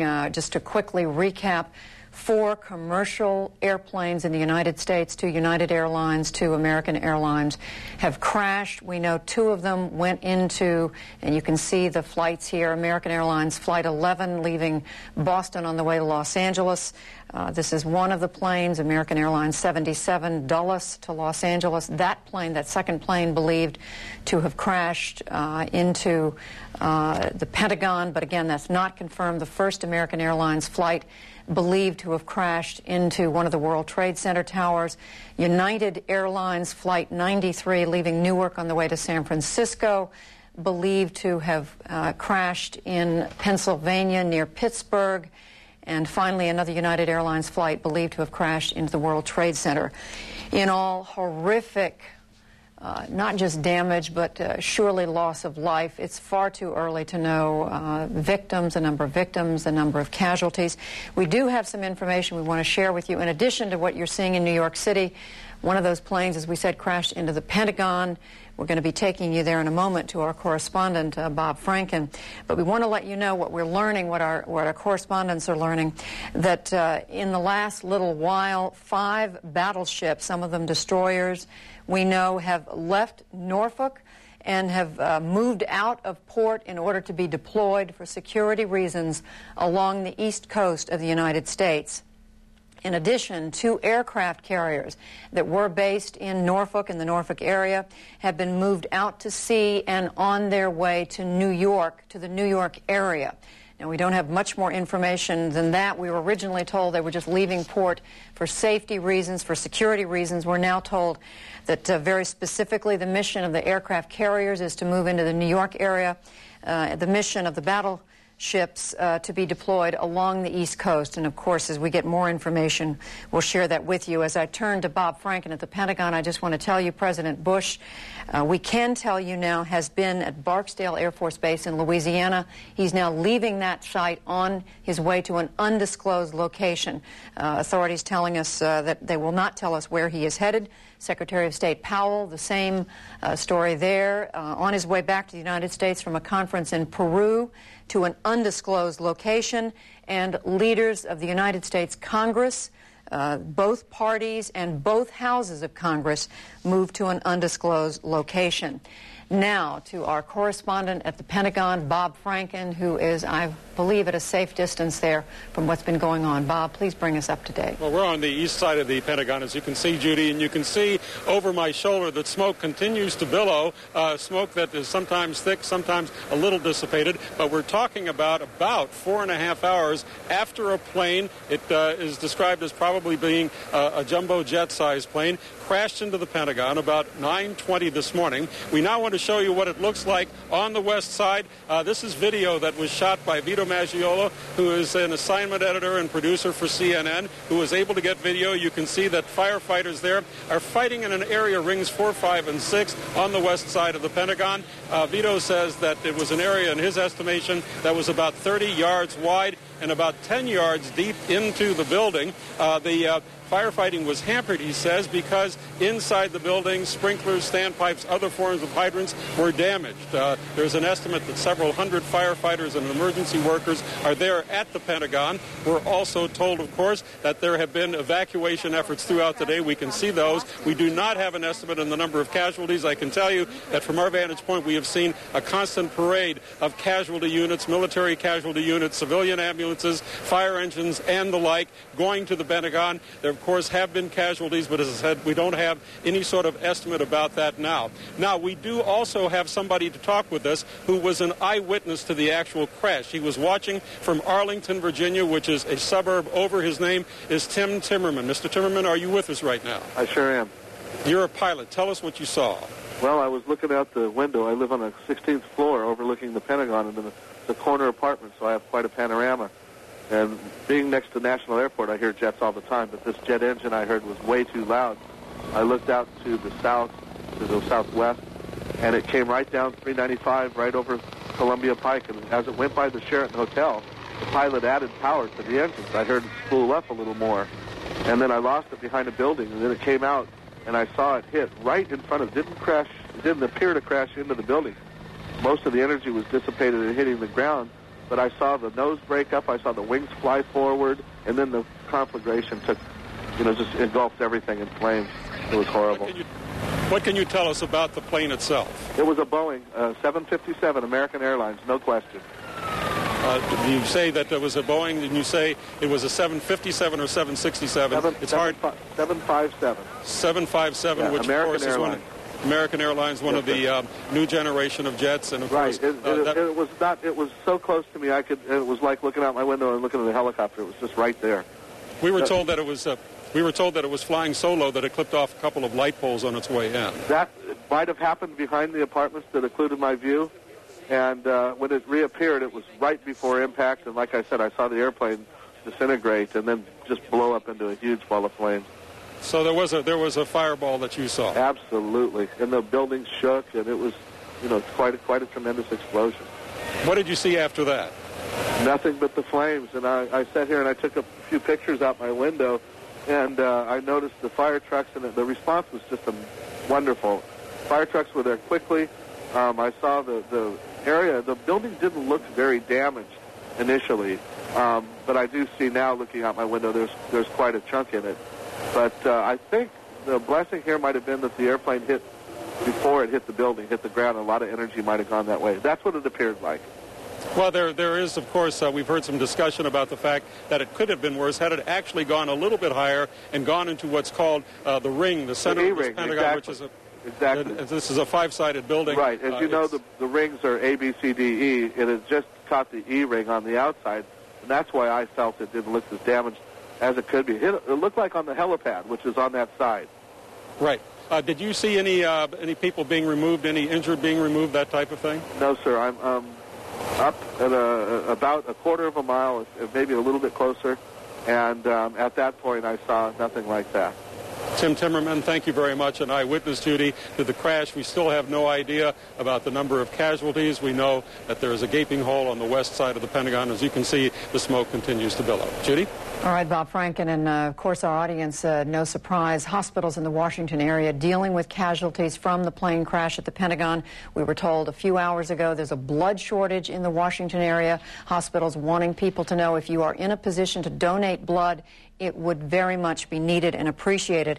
And I just want to quickly say here before we go to the site of the Pennsylvania crash that the D.C. National Guard was having difficulty getting through to people that it needs to mobilize. And this is information specific to the Washington, D.C. area. The D.C. Guard wants to alert the 372nd Military Police Battalion and its subordinate companies to report as soon as possible to the D.C. Armory. Now, we got this information just about half an hour ago, and there have been so many other stories and pieces of information coming in. We haven't been able to get this out, but we do want to get it out now. Perhaps it will do some good. Joining us now, I mentioned to you a moment ago that we have a correspondent on the scene of the airplane crash into the ground, we believe. I'm going to go to David Mattingly, CNN correspondent there in Pennsylvania. This is near Shanksville, Somerset County in western Pennsylvania, about 80 miles outside of Pittsburgh. David Mattingly, are you with us now? Yes, Judy, I'm here, and we are outside of the town of Shanksville. And to give you some idea of what kind of countryside this is, to my left is a huge field of corn. To my right is a rolling green pastoral hill here at the edge of the Allegheny Mountains. One of the last places you would probably expect to be touched by the violence of an act of terrible terrorism like we have seen today. But people here in the area have reported that they saw a commercial airliner going overhead at about 2,000 to 3,000 feet with no landing gear down. They heard then a loud roar of an engine, at which point the jet climbed and then banked sharply to the left before going down straight on a 45-degree angle. Now, it hit the ground at that 45-degree angle. People here at the scene say there are no large pieces of debris even left from the plane. No hope of, at this point, it seems to be no hope of survivors. There's just about every piece of emergency personnel here from miles around. The mood is considerably calmer, as you might imagine, than what you might see in Washington or New York, but there is a great deal of concern. Schools are being closed, businesses are being closed up into Pittsburgh and other parts of Pennsylvania. Prayer vigils are being reported, scheduled all across this part of Pennsylvania as far as away as Altoona has been reported. Also, at this point, there has been an emergency staging area set up. We are a good ways away from the crash scene, and we will see what transpires here. Judy? David Mattingly on the scene, as we're saying there, near Shanksville, a small town in Somerset County, about 80 miles south of Pittsburgh. This the site of one of the two United Airlines aircraft. This a Boeing 757 left Newark, New Jersey this morning on its way to San Francisco. This is the plane that we know crashed. And you just, with David Mattingly's report, looking at the site of where this plane came down. We don't know where, we presume terrorists behind this, what their destination was, what their target was. We can only presume, we can only guess that they were short of the target, that they were headed someplace farther, someplace else from where they landed. With me now here in the studio, Connecticut Democratic Senator Christopher Dodd. Senator Dodd, a longtime member of not only the Senate, but of the Senate Foreign Relations Committee. Senator Dodd, first of all, what can you say to the American people listening who want to know about the security of the leaders of our country, the president, and everyone else? Well, I think they've taken the proper steps in here, and you haven't heard as much from some of the leaders as you might like at this point, but I think those responsible for their security are doing exactly what they should be doing.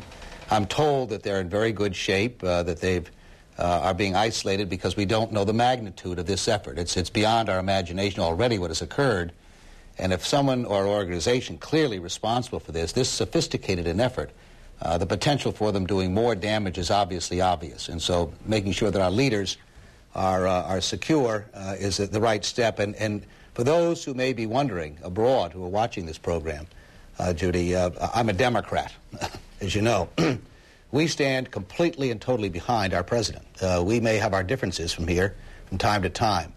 But on a day like this, which rivals, if not exceeds, the attack on Pearl Harbor, almost 60 years ago, 3 months from now, we stand totally united behind our president and our government.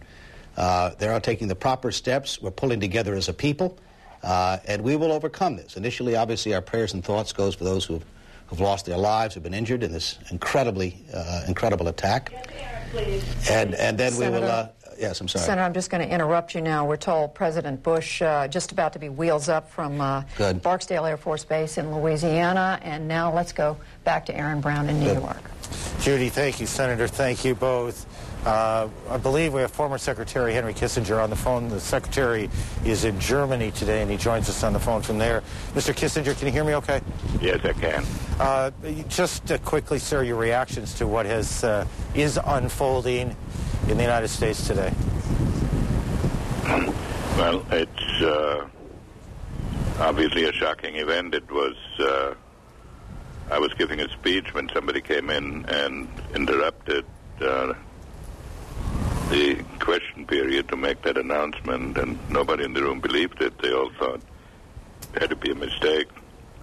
Well, it's obviously it's an integrated attack and must be dealt with in an integrated way. Well, when you say an integrated attack and dealt with in an integrated way, tell me what that means, sir. Well, it is obviously any organization that can plan such a coordinated attack within a very brief period of time must have substantial resources and must have a very capable organization and must have a haven where it is planning these things. You can't do that in a back room. And when you talk about an integrated response... Well, the integrated response is obviously... First of all, I want to say, okay, like every American right now, I'm behind the president. And this, the response right now has been exactly what is needed. And there's, the first necessity has to be to go through the tragedy, to help the families, and to clean up the immediate situation. Then the next step will have to be a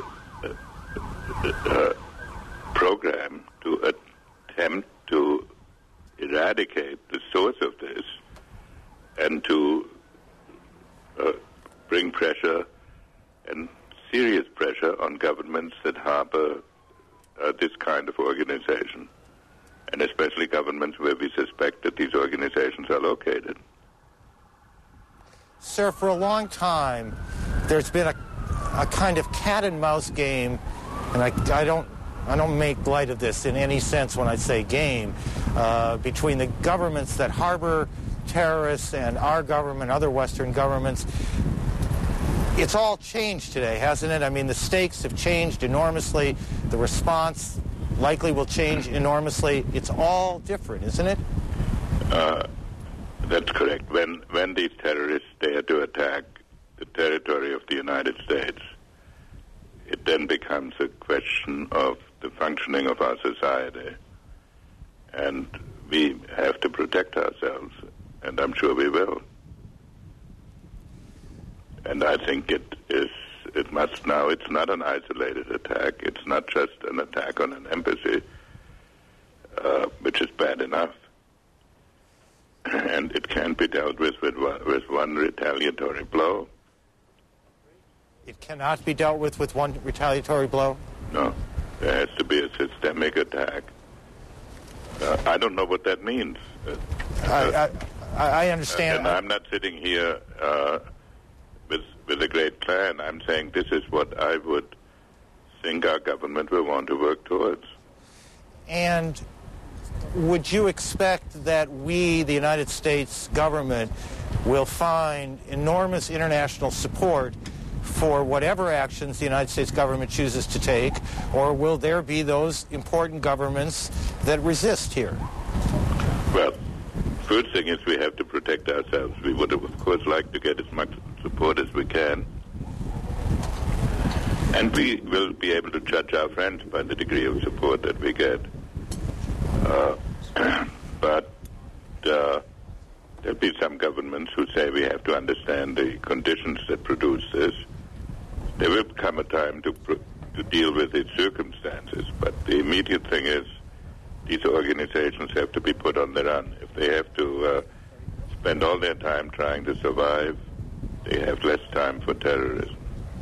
And, Mr. Secretary, we heard, and I'm not sure you were able to, but a few moments ago, Chris Dodd, Senator Dodd of Connecticut, compared this to the attack on Pearl Harbor.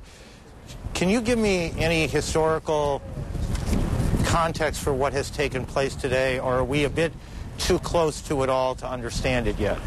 Well, the attack on Pearl Harbor was, I guess, the first attack, certainly the first attack from across the seas on the territory of the United States, but it was not yet the mainland. And I agree with Senator Dodd. This is comparable to an attack on Pearl Harbor, and it must have the same response, and the people who did it must have the same end as the people who attacked Pearl Harbor. But it isn't just the people who did it, it's the people who make it possible. These are the governments that harbor those who carry out these attacks. That harbor or encourage them with their propaganda. Mr. Secretary, thank you. Former Secretary of State Henry Kissinger, who joins us from Germany, where he was attending a conference. When he heard the news, he said it was silent, unbelievable. People simply could not believe what they were hearing. I think that's a term, a phrase you will hear a lot over the days and weeks to come. What has happened here in New York and in Washington and in other parts of the country, unbelievable. A national tragedy. Judy? Aaron, it's true. No one is able to grasp the enormity of what we're looking at and what we're dealing with here. Let's go now to the Pentagon, where Rear Admiral Quigley is briefing reporters. I believe we have that picture right now. Your broadcast to phone their families and loved ones immediately to let them know they're okay. And if they are among the injured or the casualties from this, then we will work our way through to identifying them and getting their names out to their loved ones. We will find a way. Where are the injured going? Where are the injured being taken to? A variety of area hospitals. How big was the penetration of the plane itself, Admiral? How many rings at the building? I don't know. How wide would you say that gash is? 100 feet, the one we're looking at? I haven't been over there to see it up close. I don't know. I think that's all for now, ladies and gentlemen. We'll try to be back out and give you some more information as we can. Marine Corps only, if you wanted to do that. That's Rear Admiral. Admiral, how many people work? We've been talking. You've been listening to Rear Admiral Quigley, one of the folks who works with reporters in the Public Information Office there at the Pentagon. We basically were just listening to the first few minutes of that briefing, getting the word out to people who have friends, family members who work at the Pentagon, telling them if you have people who may be among the injured, we're going to try to find a way to get you that information to get the word out about which hospital they might be in. Of course, we are dealing with tragedies in untold numbers of families across the eastern, primarily the east coast of the United States, but no doubt these people who work at the Pentagon are from everywhere. People who were on these airplanes are from commercial jets from everywhere in the United States. Aaron, back to you. It is the enormity that's a little bit hard to get our arms around right now. Still, some considerable number of hours since the first attack on the World Trade Center here in New York. And I want to show some pictures of the scene from the ground, but first let me just, a piece of information. United Airlines has now canceled all flights, grounded all flights until 6 o'clock tomorrow morning. This is the scene that started to play out. This would be a little after 9 when the first of the trade centers collapsed after they were hit. People gathering, watching. You can see this, the denseness of the smoke.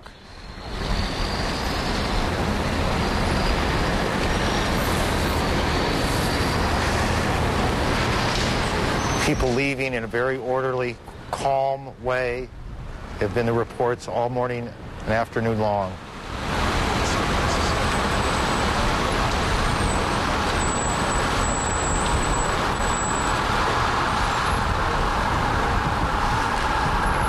One witness who was in the building talked about coming down the stairwell and that people were very quiet. There was no screaming, no crying.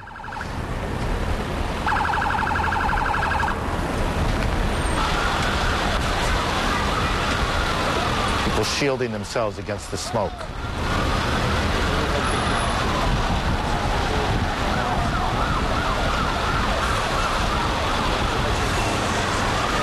We know that a number of New York City police and fire department personnel have been injured, perhaps some fatally when the buildings collapsed.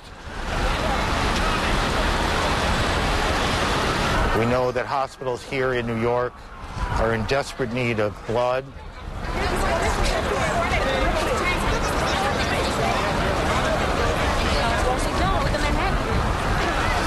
We know that the National Guard will be coming into the city to help in support of the 40,000 members of the New York City Police Department. We know that subway service in Manhattan has been shut down. People evacuating streams of people through the streets.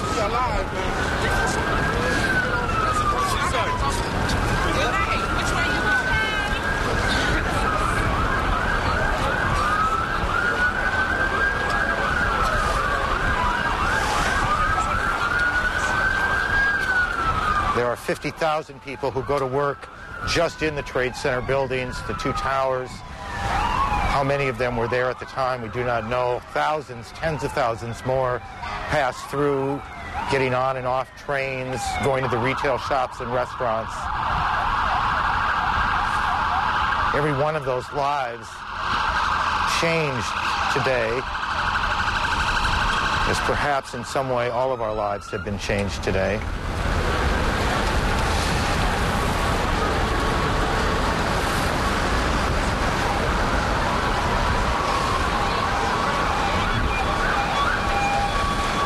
It all began at 8:45 this morning. And behind us now, the smoke continues to pour out of the area where the Trade Center towers were. They are no more. They collapsed in the hour after the attack, but the smoke continues to pour through that area behind us, about 30 blocks away, in one of those scenes that none of us will ever forget. CNN correspondent Richard Roth has been on the streets here in Lower Manhattan. Richard? Yes, Aaron, not chaos here. It's almost eerily silent of the march of thousands of New Yorkers evacuating southern Manhattan, looking to go to New Jersey to get off this island. Dazed, stunned, people concerned about loved ones, cell phones not working. New Yorkers are used to coping with a lot of things here. There have been some bombings and hurricanes and calamities, but really nothing like this before. And of course, behind me are the clouds of where the World Trade Center stood, 2 towers built in 1970. A short time ago, a Port Authority police official, the Port Authority is the state unit that runs, in effect, the World Trade Center, those buildings that formerly existed, and one of the police officials there, William Hall, said there is no search going on right now. He said until the fires go out, until it is safe for his people and other rescue workers to go in, they are not moving in there. He said on an average day, the 2 World Trade Center towers get 10,000 people each with 5,000 visitors. A New York City police official told us a short time ago that another triage center is going to be set up here on the west side of Manhattan, 33rd Street area in the Jacob Javits Convention Center. This to handle additional overflow from New York City hospitals, which New York City Mayor Rudolph Giuliani says have been doing their best in coping with it, but there have been calls for blood. People here walking by me, someone will point to someone and say, this person was in the World Trade Center, just got out. You can hear behind me there is the roar of military aircraft, the only aircraft you see in the sky. And usually, as New Yorkers will tell you, you can look up at any time and see a plane. They are up in the sky, concerned look from people who gaze upward, shield their eyes to see just what's going on, and an occasional police helicopter. But here in New York City, there is no search going on. William Hall of the Port Authority said we're going to have to wait until we get things all accounted for before we can go in there. Aaron. Richard, thank you. Richard Roth in Lower Manhattan. Again, just a quick recap for those of you who may just be getting home and hearing these events for the first time. 8:48 this morning. One of those moments that everyone will remember. The first plane, American Airlines Flight 11, Boston to Los Angeles, hijacked, crashed into the first Trade Center tower.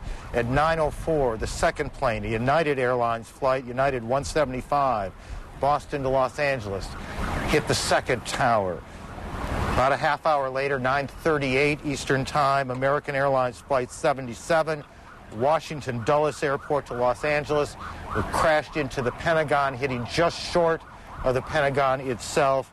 And perhaps that was most fortunate. And at 10:20 a.m. Eastern Time, United Flight 93, Newark to San Francisco, crashed about 80 miles outside of Pittsburgh. Those are the times and the events. They don't begin to describe what has happened. What has happened is not simply a series of moments, but something much larger. Phil Zappetta is with the American Red Cross, and he is on the phone with us.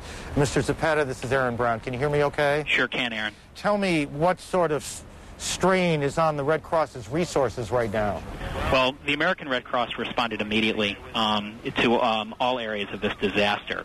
Right now, our focus is really on disaster relief, providing blood assistance, and any disaster mental health assistance that we can provide around the country to both the survivors and the families who've been involved in this tragedy. Phil, tell me what that means exactly. I understand the need for blood. Are you setting up shelters for people? Sure. We have shelters both in New York City and in Washington, D.C. that are set up to help people. There we have disaster mental health counselors that are able to meet with people and to register people as they come in and are trying to to get away from the situation. We are set up in New York at Penn Station, at Grand Central Station, and in Washington, D.C. at Fort Belvedere. It is still chaos right now. We are in the process of ramping up our operations. While we did respond immediately, there's so much work to be done, and we're in the process of doing that right now. We have about 50,000 units of blood that are available for the affected areas, and the American Red Cross is looking at mobilizing that right now and putting that into place. And Phil, as you were speaking, we were able to put up on the screen numbers that people can call if they can help. If you're sitting in Omaha, Nebraska today, is it helpful in this situation to be going to the blood bank and giving blood, or is it too far away to be meaningful? The message that the American Red Cross is putting out right now is to donate blood. Call 1-800-GIVE-LIFE, GIVELIFE, or visit redcross.org for more information. But giving blood is where our emphasis is right now. No matter where you are in the country? Yes, well, no matter where you are in the country, or you can, contact your local hospital if you're not in a Red Cross area. But 1-800-GIVE-LIFE is the best number to call. Okay, so even if you are far away from the events of today, you can still be helpful, as there is certainly in New York and in Washington, from what Judy said, a serious shortage of blood. The American Red Cross can be helpful. Your local hospital, your local blood bank can be helpful. We suspect before the day is out, fire stations around the country will be involved in these efforts as well.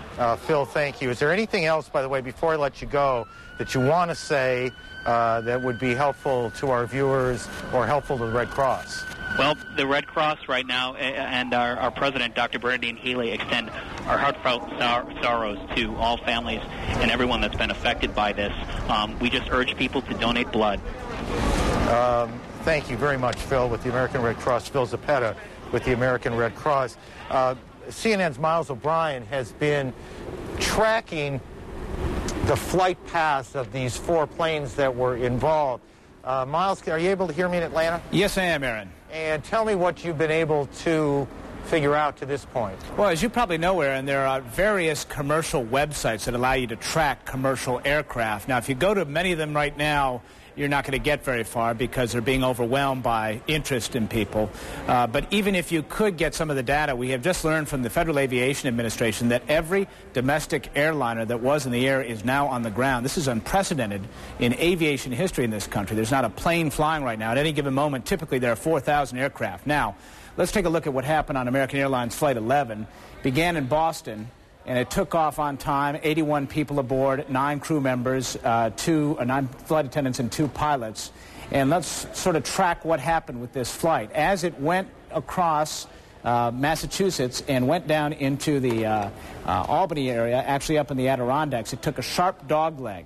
What's interesting about this flight is everything seemed to be normal. Flight at altitude was about 29,000 feet, gaining speed at about 450 knots. It took that sharp dogleg down across the Adirondacks straight for New York. Now, what will be interesting about this as this story unfolds will be, number one, listening to any air traffic control conversations to get a sense of what, if anything, air traffic controllers were saying to this aircraft. Undoubtedly, this was spotted on the radar screens, of course. They had quite a bit of time to watch this plane as it went down toward New York. That's probably at least a 30-minute run there.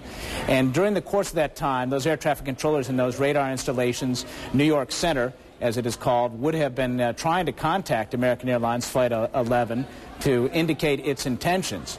It must have been a horrifying scene for them. They were probably trying to clear air traffic out of the area. Clearly, once those tapes become available, we'll have a little bit more knowledge. And if it is possible to locate any of the so-called black boxes, the flight data recorders, cockpit voice recorder out of this particular aircraft, they'll obviously know more about what was going on what must have been a very dramatic flight indeed. Now, this is the first flight. This is the flight that first impacted the first tower of the World Trade Center, and this is the first of 4 that we know about, of course, 4 air hijackings, which led to crashes and obviously a tremendous amount of damage. I'm getting this information from a company called FlightExplorer.com. They are compiling their archival radar information from this morning, and as it becomes available, we'll be able to show you the flight paths of the other 3 aircraft that are suspected in all of this, and we'll bring those to you as soon as we get that. Aaron? Just a quick practical question. These tapes of the cockpit tower communications, do they exist on the ground? Yes. They recorded it in control towers, and then there's a different set of tapes that exist on the plane. Exactly. It's important to bring out there are two types of tapes in these incidents. The tapes on the ground are the ones that record the radio transmissions between the ground and the aircraft, and clearly the flight controllers would have been calling this aircraft numerous times, and this would have been the case for the three others if they deviated from their courses, trying to get some indication as to what was wrong, why the pilot was changing course so dramatically. Now, what will be interesting to hear is if there is some sort of response from these aircraft.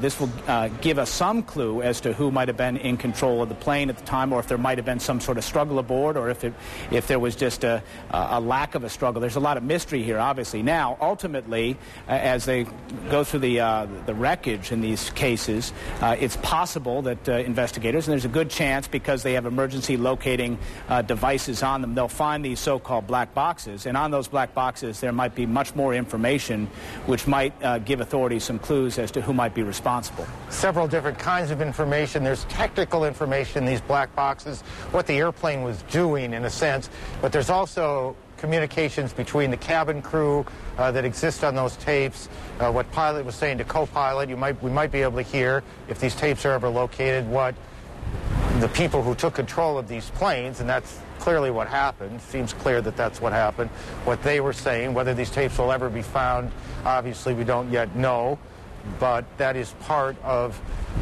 what will happen in the next days. On this day, what is happening in both Washington and New York and in a field outside of Pittsburgh, Pennsylvania, is a massive rescue operation, a massive triage operation.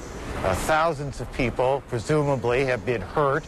Many people, we suspect, have died, though many hours now since that first plane hit the Trade Center at 8:48 Eastern Time. We have yet to hear from any official in the city, any estimate here in New York of the number of people who have been hurt. We just know that hospitals are inundated, that hospitals are running very low on blood, and they need help here.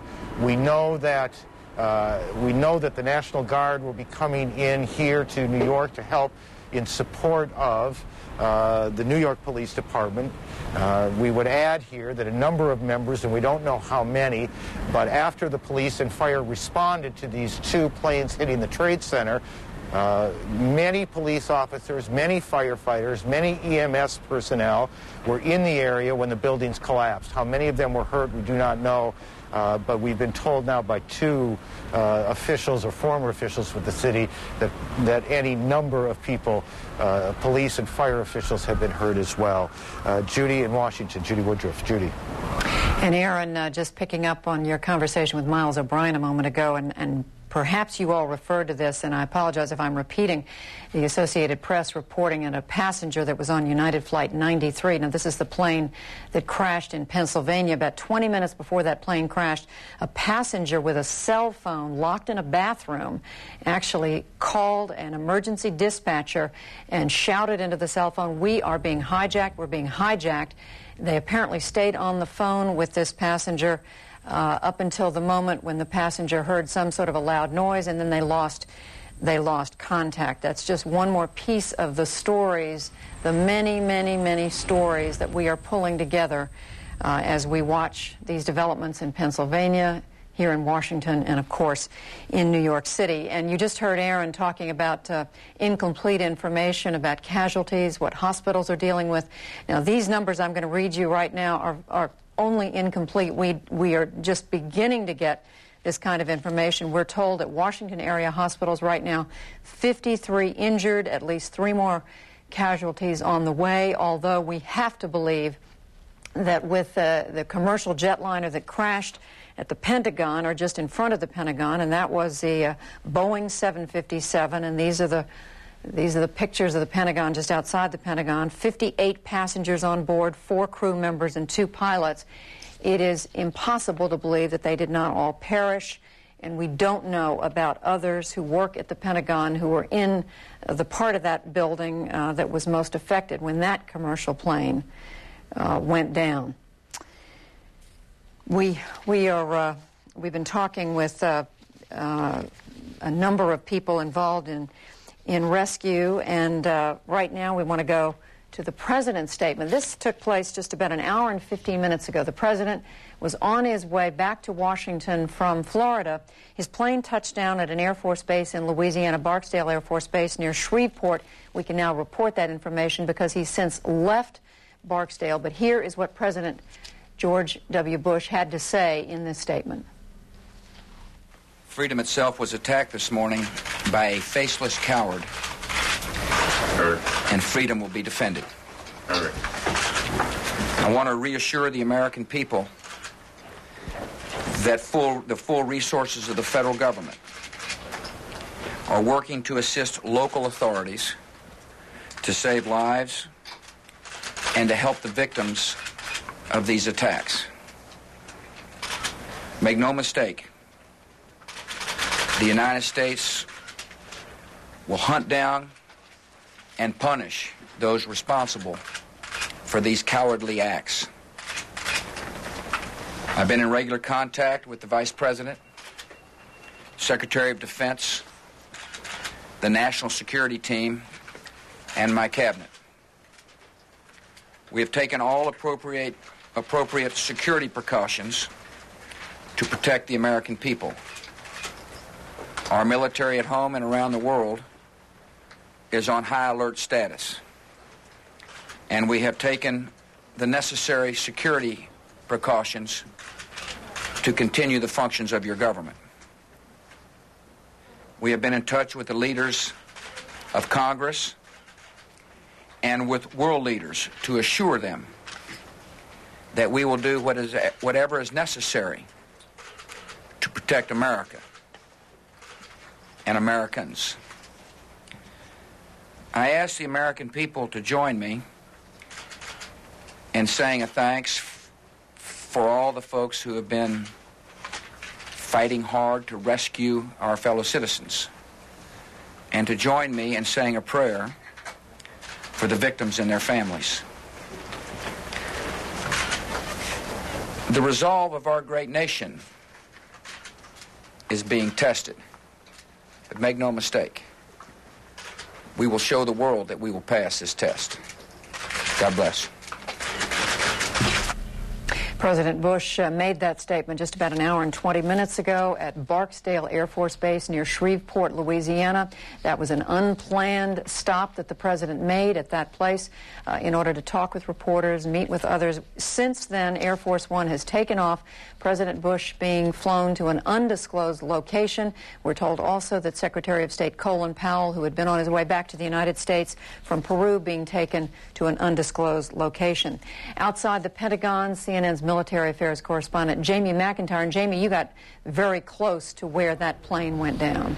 That's right, Judy. A while ago, I walked right up to next to the building. Firefighters were still trying to put out the blaze. The fire, by the way, is still burning in some parts of the Pentagon. And I took a look at the huge gaping hole that's in this side of the Pentagon, in an area of the Pentagon that has been recently renovated, part of a multi-billion-dollar renovation program here at the Pentagon. I could see parts of the airplane that crashed into the building, very small pieces of the plane on the heliport outside the building. The biggest piece I saw was about 3 feet long. It was silver and had been painted green and red, but I could not see any identifying markings on the plane. I also saw a large piece of shattered glass. It appeared to be a cockpit windshield or other window from the plane. When this plane hit the Pentagon this morning, according to the Pentagon spokesman Craig Quigley, Defense Secretary Donald Rumsfeld incredibly is described as having run out of his office and down to actually help some of the victims onto stretchers until he was ushered into the National Military Command Center, the secure nerve center or war room deep inside the Pentagon, where he remains at this time. Pentagon officials say he'll stay there for the time being. That is a place where all of the U.S. intelligence comes in, and he has complete command with his commanders around the world. At the same time, the Pentagon has dispatched several warships out of port in Norfolk, including the carriers USS George Washington and says Kennedy. The ostensible reason for that, the movement of those ships and their escort ships, is to move them from more vulnerable positions. But the Navy says they'll also head some of the aircraft carriers up toward New York with the idea that they may be able to render some kind of assistance there, given the magnitude of the tragedy there. Back here, the fight goes on to put out the fire inside the Pentagon. The heat from that blaze was described as absolutely intense, and the number of casualties here has still not been released.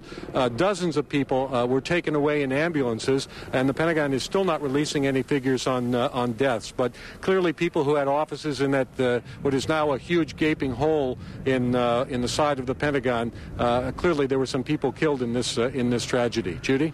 Jamie, Aaron was talking earlier, one of our correspondents was talking earlier, I think it was Bob Franken, with an eyewitness who said it appeared that Boeing 757, the American Airlines jet, landed short of the Pentagon. Can you give us any better idea of how much of the plane actually impacted the building? You know, it might have appeared that way, but from my close-up inspection, there's no evidence of a plane having crashed anywhere near the Pentagon. The only site is the actual side of the building that's crashed in, and as I said, the only pieces left that you can see are small enough that you could pick up in your hand.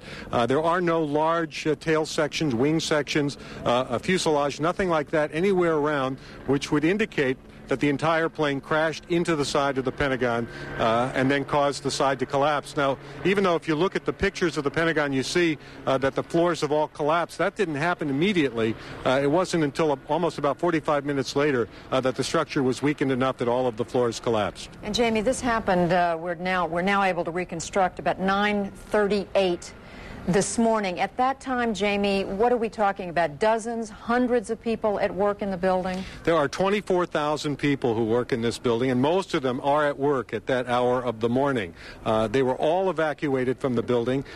In my office, which is sort of halfway between where this took place and the other side of the building, which is where the Defense Secretary's office is, eventually even the corridor I was in began to fill up with smoke just as I began to leave the building. But this was the prime time for an attack. However, it's not the prime location. Every time we've thought about what might happen if the Pentagon were subject to attack, we always assume that the attack would come on the other side, the river entrance where the brass are. But this attack came on the side facing Arlington Cemetery. All right, Jamie McIntyre, military affairs correspondent, and just to underline what we're seeing at the Pentagon, nothing on the scale of the devastation in New York City, where you have two entire towers of the World Trade Center collapsing, but still this has to be supposedly the most secure of secure buildings in Washington, D.C., and an commercial airplane flew right into it. So we are just, again, trying to get our minds around the magnitude of what these people have gotten away with. Nick Robertson, correspondent, joining us now on the telephone. Nick, you are in Kabul. Is that correct? Nick, are you hearing me right now? That's correct, Judy. And we've just had... Yes, Judy, I hear you fine. We are hearing from Mullah Omar in the spiritual capital of Afghanistan, about 300 miles south of here. Mullah Omar is the spiritual leader of the Taliban here, and he's recently issued a short statement. In that statement, he criticizes what he called an act of terrorism, and he was very explicit. He said that Osama bin Laden was not responsible for it, and he said that all he wanted for his country was peace, and peace for other countries in the world. And he went on to say that he believed Osama bin Laden could not have been responsible for such a complex act of terrorism. And he also said that if Afghanistan is a poor country, and therefore he believed there was no way that Afghanistan could be involved in such a complicated act of terrorism. Judy? Nick, help us understand, who is Mullah Omar, the gentleman you're quoting?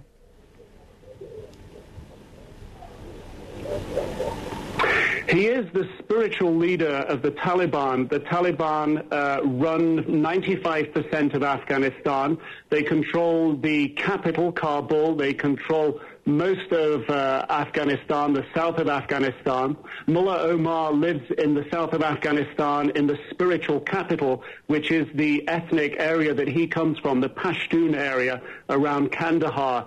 There are ministries of the Taliban here in Kabul. The foreign minister is here in Kabul at the moment. He is often based in Kandahar as well. And there are other ministry officials also based in Kabul. But the direction for Afghanistan, the direction for the ministries, the key decisions are all made in Kandahar, and Mullah Omar is the focal point of all those decisions. It is to him that a key group of ministers would go with a problem, with an issue, and it is he that would decide on any given issue. He is the final arbiter here of law and of justice. Judy? Nick, where is it believed that Osama bin Laden is in Afghanistan?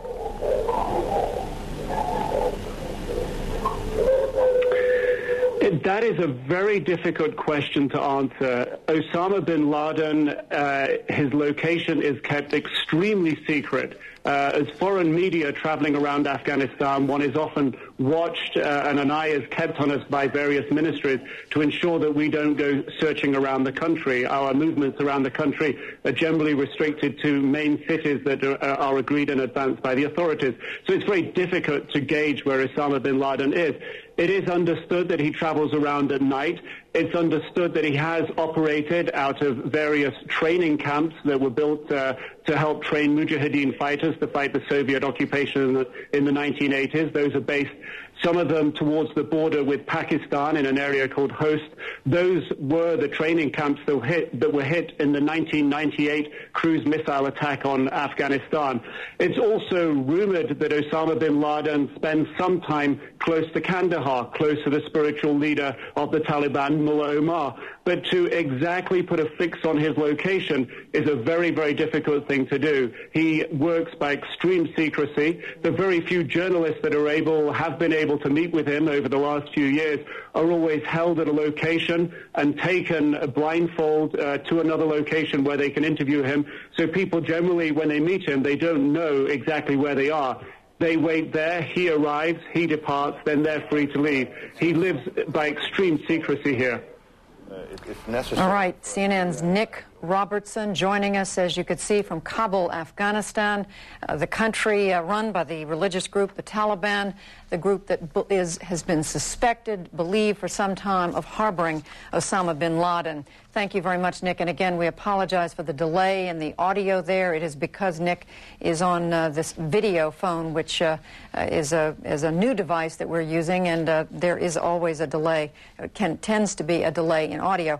I want to bring in now our national security correspondent, David Ensor. You're looking at pictures as I do this from New York City in the moments following the worst of today's attacks on the World Trade Center in New York City, Lower Manhattan, where you can see people running in sheer terror away from either one of the two airplane crashes into the top of the World Trade Center, both towers of which collapsed later on, to the utter horror of people watching both live and on television across the United States and around the world, for that matter. New York City, the subject of the worst terrorism ever to strike the United States. So while we certainly mourn the loss here in Washington at the Pentagon, the airplane that crashed into the Pentagon, the other airplane that crashed near Pittsburgh, both of them commercial airliners with civilians on board, the loss of life in New York City is utterly unbelievable. And just picking up, as we look at these pictures, picking up on what Nick Robertson was saying from Afghanistan, even as the leaders of the Taliban deny any role in this, an Arab journalist based in London is quoted today to the Associated Press as saying that followers of Osama bin Laden warned 3 weeks ago they were going to carry out this sort of an attack. New York City Mayor Rudolph Giuliani joining us once again. Mayor Giuliani. The tragedy that we're all undergoing right now is something that we've had nightmares about, but probably thought wouldn't happen. My heart goes out to all of the innocent victims of this horrible and vicious act of terrorism, acts of terrorism. And our focus now has to be on saving as many lives as possible. We have hundreds of police officers and firefighters who are engaging in rescue efforts in Lower Manhattan. I want to thank Governor Patagi for the incredible cooperation and coordination, and including deploying the National Guard that will be available to relieve our police officers and firefighters and emergency workers in the next couple of hours. The governor and I just spoke to the President of the United States. The coordination with the federal government from the time of the first attack has been excellent, including closing off the airspace around Manhattan and doing everything that can possibly be done in the face of this barbaric act to make the city secure. And we will strive now very hard to save as many people as possible and to send a message that the city of New York and the United States of America is much stronger than any group of barbaric terrorists, that our democracy, that our rule of law, that our strength and our willingness to defend ourselves will ultimately prevail. And I'd ask the people of New York City to do everything that they can to cooperate, not to be frightened, to go about their lives as normal. Everything is safe right now in the city, and the people who are doing the relief effort need all the help they can get. And then, Governor, thank you very, very much for your assistance and your help and your support. Thank you. Thank you, Mayor, for your leadership through this crisis. This is a vicious attack upon New York. It's an attack upon America. It's an attack upon the whole concept of freedom and our way of life. And we cannot let these attacks succeed. The first step has to be to make sure we do everything in our power to protect the people and to save the lives of those whose lives are still at risk, and to help those who have been injured. And I want to commend the mayor, and I want to thank my colleagues from Connecticut, New Jersey, Pennsylvania, and the federal government have all offered and made ready support to help us deal with this ongoing crisis.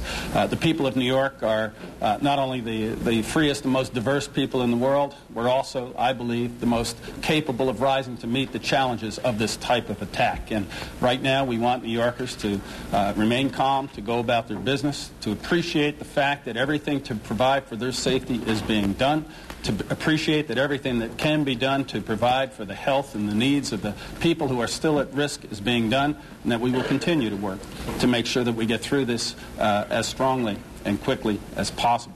I want to thank the federal administration. Secretary Thompson has been on the phone with me a number of times, as well as the President, for what they are offering and prepared to do. And we're just confident that, while this is a horrible attack, and one that is despicable and really unthinkable in its magnitude, we will get through this, and we will continue to have a great and free country, state, and society. Do we know the number of casualties at this point, sir? I don't think we really want to speculate about that.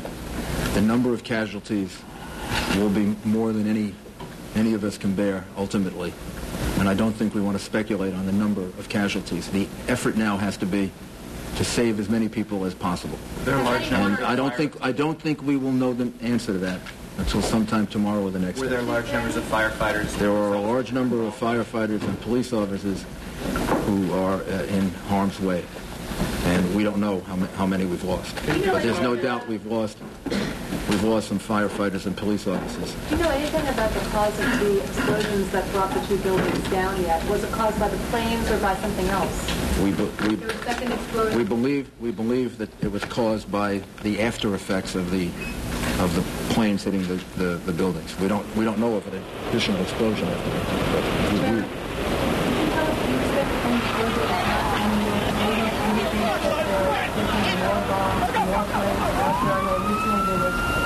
That 8 planes have been hijacked, 4 have only been accounted for. What about the remaining 4? And is there any possibility that there could be bombs on the ground planted by... We have no specific information to that effect. Obviously, the city is now closed. The airspace around the city is closed. And we are on heightened alert. But we have no specific information suggesting any further attack. Can you tell us where the planes came from?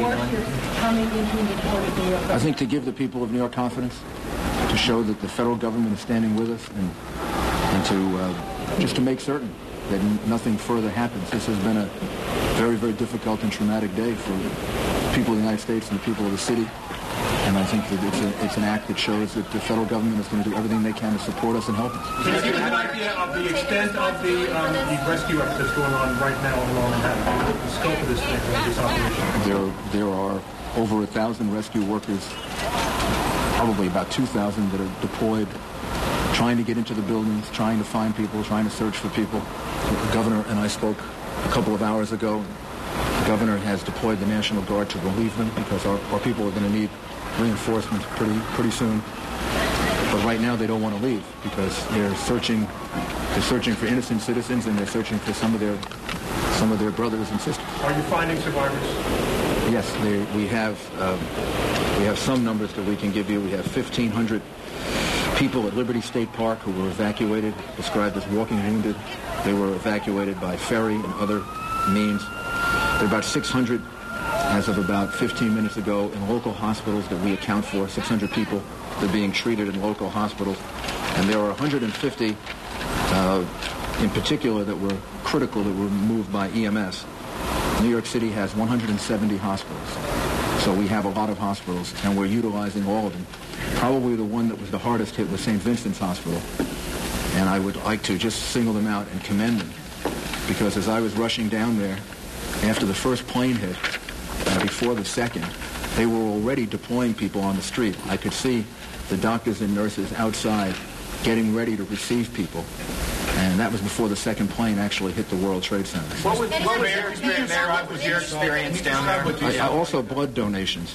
We have several sites for blood donations. 153 East 53rd Street, 66th in Amsterdam, which is the Red Cross, and 310 East 67th Street. If people want to do something and they can donate blood, that's going to help not just today, but tomorrow and the next day. This relief effort is going to take some time. Mr. Mayor, you were one of the first people down there. Can you describe the scene in your own words, what you saw down there? I don't know that I'm really able to describe it. It was the most horrific scene I've ever seen in my whole life. We saw the World Trade Center in flames, a big gaping hole all the way on the top of it. We could see people jumping from the top of the building.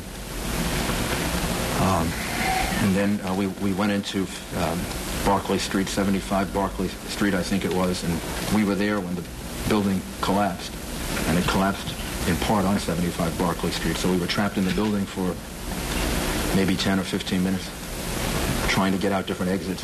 And we finally went through a basement and came out 100 Park Place. Did you ever fear for your own safety, sir? Sure, yeah. What went through your mind? I don't think anything went through my mind other than making sure that we all remained calm and found an exit and just tried to figure out the most intelligent thing to do. Probably the same thing that went through the minds of 10,000 other New Yorkers who I could see on the streets, and I really have to commend them. If you really want to know what New Yorkers are all about, you just watch the way in which they handle themselves. They didn't panic. They moved deliberately. They moved swiftly. But they didn't hurt each other. They helped each other. And these are just the most wonderful people in the world. Do we know anything about the composition of that dust that blankets Lower Manhattan? Is there any asbestos or any hazardous material in that dust? I don't know. I don't know the answer to that. Mr. Mayor, I got reports of gas explosion related to this. Are you aware of that? There was a gas leak or possible... We don't believe it. We don't believe that's the case. Mr. Mayor, can you tell us anything about where the planes come from, where the aircraft came from? Bill Diamond reminds me that we've turned off the gas in the city buildings, just to be certain. Can you tell us as a precaution where these aircraft came from? There was a report that may have been hijacked in Boston. I think we should leave. I think we should leave that up to the federal government to. Yes, we do have some information, but I think we should leave that up to the federal government to release that information. Our focus is on the relief efforts. What about security? Do you think there should be any retaliation on the part of the United States for what happened here in this country, both in New York, Washington, and other places? First step right now, Marcia, is to make sure we do everything to help those people who need our support, and whether they're injured or still trapped in buildings. The second thing is to make sure at the same time we're providing the maximum security against possible additional incidents. But clearly, this is an attack upon America. It's an attack upon our freedom and our way of life, and we must retaliate and go after those who perpetuated this heinous crime against the people of America. Mayor, this is Secretary Pearl Harbor. Do you consider this to be an act of war? This has been compared. I'll do both. This has been compared to Pearl Harbor. Do you consider this to be This is a vicious, unprovoked, horrible attack on innocent men, women, and children. It's one of the most heinous acts, certainly in world history. And as the governor said, and I said to the president, we fully and completely support him in any action that he has to take in order to make an example out of the people who are responsible for this. Is it an act of war in your mind? I don't know that I want to use those words. I think the president is the one that has to respond, and I think what he has to know is that all of us in New York support him and support him completely in the efforts that he's going to have to make over the next couple of days, week, and to make a point that people can't do this. You can't attack innocent men, women, and children. And ultimately, I'm totally confident that American democracy and the American rule of law will prevail. And the people of New York are going to help to demonstrate that over the next couple of days. Anybody take responsibility for this? Any group take responsibility at this time? And what is the city doing to safeguard the citizens now that something like this happens? Well, first of all, I don't know of anyone that's taken responsibility for it at this time. And secondly, the New York City Police Department is fully deployed, not just in the rescue effort, but all throughout the city of New York, offering as much protection and as much security as we're capable of for the citizens of the city. And at this point, I believe that the people in New York City can demonstrate our resolve and our support for all of the people that were viciously attacked today by going about their lives and showing everyone that vicious, cowardly terrorists can't stop us from being a free country and a place that functions. And we'll do everything we can to make that point. Jennifer Steiner, please. Just a housekeeping. Can you please tell us what's going to happen to the New York primary? This morning, I issued an order suspending the primary across the state. There will be no primary today, and we'll reschedule it once we get through this. Jennifer, please. Can you please walk us through the municipal services right now? What's going on with the subway, in the schools, the subway, the schools, the chancellor, I commend the chancellor. He was on the phone a number of times with us. He coordinated very, very carefully what would happen. He thought it out, and he came up with a very good plan, which was essentially to keep the schools open, to keep the children in school, so we didn't have a large number of children in the different boroughs that would be released from school. They're being released. I shouldn't say as normal, but basically on the normal schedule. If parents aren't there to pick up the young children, then the children will be taken to a center, and the parents will be notified to come and pick them up. The children who have Metro cards, who normally travel on the subway, will be able to do that. The subways are functioning in 4 of the 5 boroughs. And can we get an update, Joe, on how the subway's doing in Manhattan? All the lettered lines are working. And in Manhattan? In Manhattan lines, all the lettered lines. All the lettered lines are working, including in Manhattan. And throughout the rest of the city, public transportation is normal. So the children should be able to return from school in the normal fashion. And if any children don't have parents to pick them up, then we'll hold them, let the parents know, and then the parents can come and pick them up. Mr. Mayor, you mentioned you were on Barclay Street. What's the radius of damage that's been affected? How many other side streets around the world? I don't think we know yet. The whole area of Lower Manhattan has been very much affected by it. How many police and fire are involved? Like how many all NYPD off-duty officers have they come in, or like all NYPD and FDNY officers are on duty now. And we're going to need all of them, and again, thanks to the governor and the way in which the state reacted, we will have 1,600 National Guard to relieve them over a period of time, so we can get some relief for them. If anybody's looking for someone that may have been in the World Trade Center or in and around that area, what should they do? How can they get it? We're going to give you numbers so that we can try to help coordinate that. Individual businesses have already done that, but we will as soon as we can find some time from the relief efforts, give you a number in which people can call, and then we can direct them to the right place. The National Guard will only or anything like that? Any lawlessness? There have been no reports of lawlessness, no reports of looting. As I said, we saw a lot of people that were part of the escape effort. And they seem to be conducting themselves in a very, very sensible way, a very deliberate way. They seem to be helping each other. So I don't think we have any reports like that at all. So the only National Guard we'll see will be in Lower Manhattan, in the bomb site area. They won't be patrolling the rest of Manhattan. No, the purpose of it is to help with the relief effort. We're going to need the help of the state, surrounding areas with heavy-duty equipment. When will they be arriving? The National Guard troops, some have arrived already, and we expect to have up to close to 2,000 between the National Guard and the State Police by later this evening. Mayor, bridges and tunnels will have to stay closed. I think everything is closed for now, and then maybe in about an hour or two we can give you an update on what the plan will be for tomorrow. We saw a lot of lightly injured people walking out of the area because obviously the emergency services were needed for the very seriously injured. People come with us. Some people had difficulty breathing. Is there any health advice to give to people who are caught in this thing, who are not necessarily at risk of losing their life, but I think well, obviously, if you feel ill or you feel that you've been affected by it, you should go to a hospital and get checked out. But if it's just discomfort that you feel, then you can do basically what we did, was to wash our faces off and get rid of the clothes and get to an area where you can breathe in fresh air. How many people were in the World Trade Center at the time of this attack? I mean, it was business had already started. It was right before 9 o'clock. I don't know. Tens of thousands? Yes. Approximately. Someone just gave me a number of approximately 10,000, but that's a guess. How long will the city remain on a heightened state of alert? Until we're told not to. I mean, until the FBI and the police department and the federal government tells us that we shouldn't. Right now, the city is should be on a state of alert. Now, instead of frightening people, that should make people feel more confident that everything is being done to keep things secure.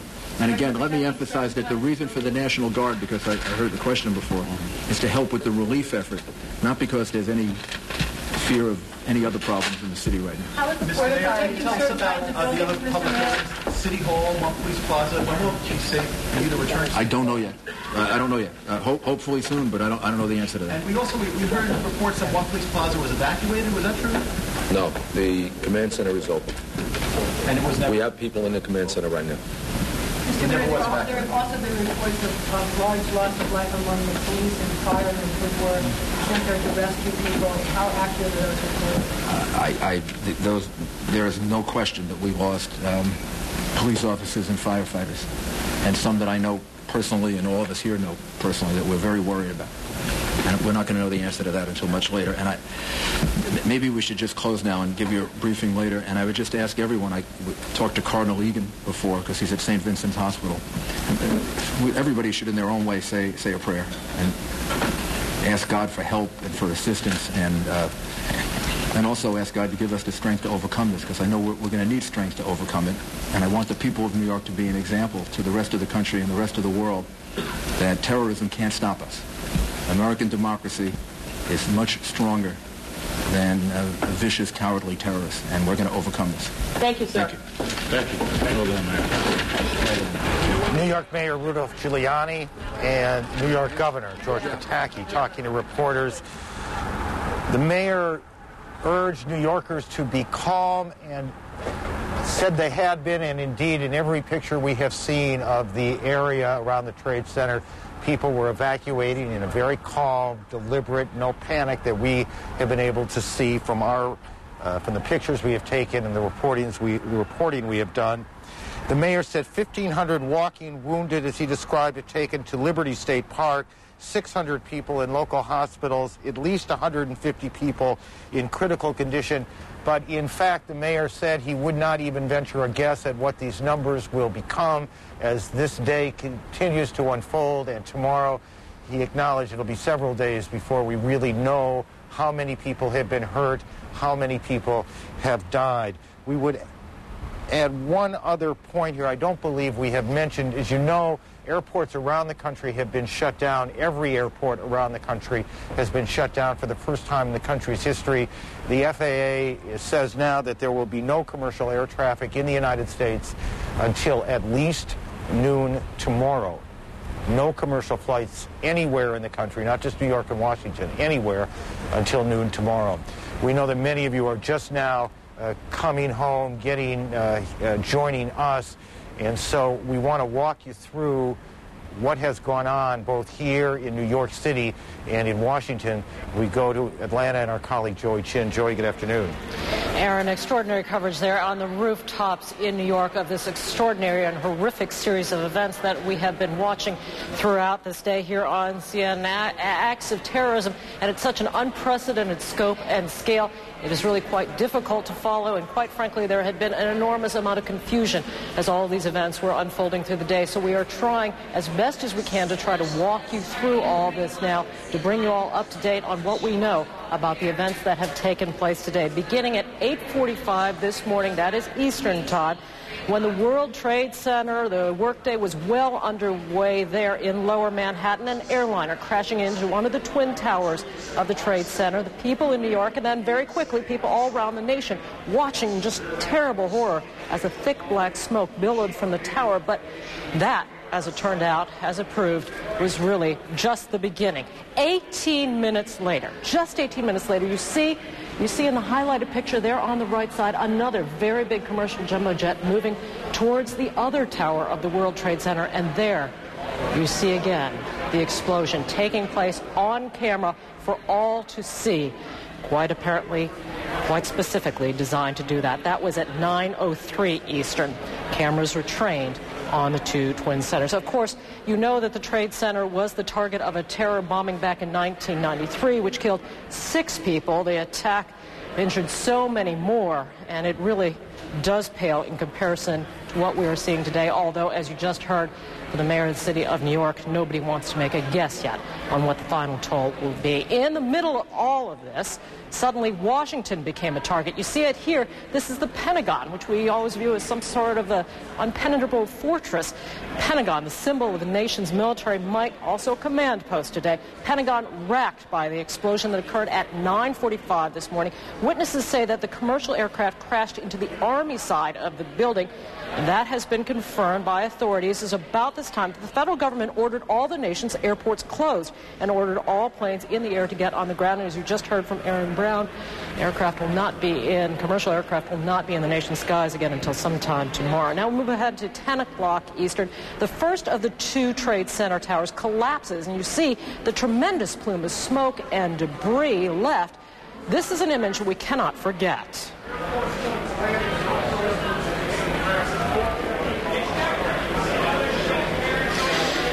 That was the visual sighting, and you see really just almost an explosion, an implosion, as it just gave away all that was left, the ash falling from the top of the tower as it came down. 29 minutes later, the second Trade Center tower collapsing.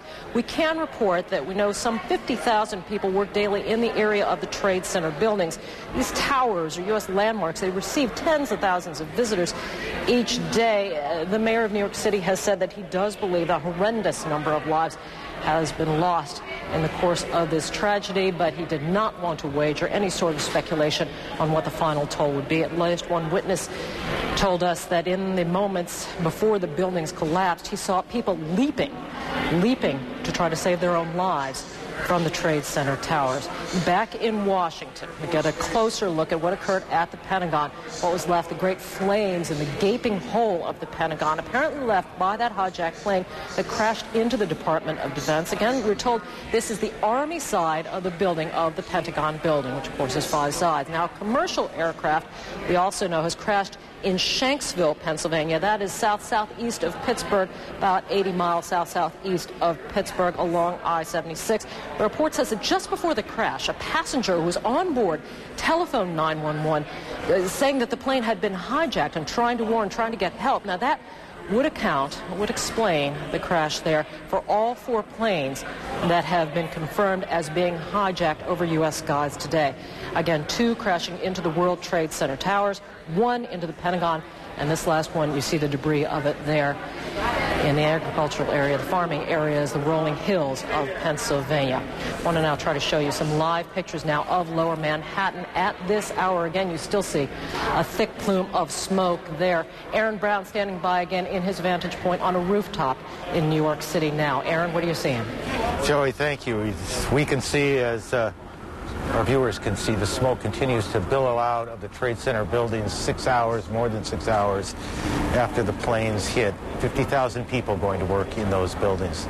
We're joined now on the phone by former Secretary of State James Baker and former Defense Secretary William Cohen. Mr. Baker, let me begin with you.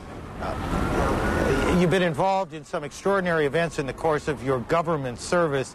Can you give us any sense at all of what you expect it is like in the Situation Room right now? Well, I'm sure that it's extraordinarily busy, and it is really a very sorrowful day for our country. We've lost many innocent civilians to what can only be characterized as a very dastardly and cowardly act. A terribly tragic day for America, but I really sense, Aaron, that we may be entering a bit of a new era, an era where we have been worried in the past about terrorism against America. We've always been able to handle it. We obviously were not in a position to handle it today. We do not know all the facts, but we can, I think, suppose and surmise a few things. And one of those is that it took a fairly, I think, sophisticated and complicated planning apparatus to plan and carry out these events. And Secretary Cohn, not a lot of groups in the world would be capable of this degree of sophistication, would have the financing, the wherewithal to pull this off, would they? I think that's correct. We don't know at this point exactly which group it is, but there aren't many that would have this degree of sophistication and ability to calibrate it so that you would have nearly simultaneous attacks on three important symbols and sites in the United States. And, sir, when we talk about not very many, are we talking about a handful, 3 or 4, a dozen? What do we mean? I think we're talking about a handful of groups that would have this capability. Again, we don't know all the facts yet in terms of how they were able to gain access to the aircraft, what sort of weapons they had on board. Much of that information hopefully will become forthcoming in the next few weeks.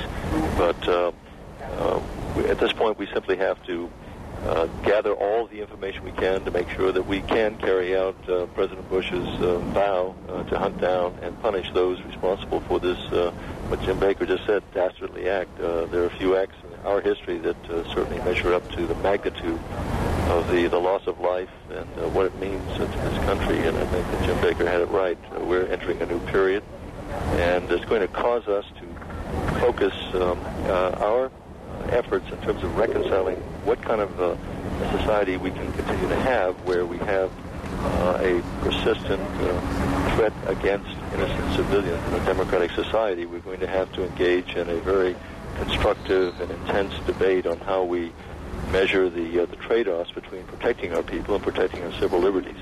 And that's a debate that has yet to begin in earnest, but I'm sure that it will.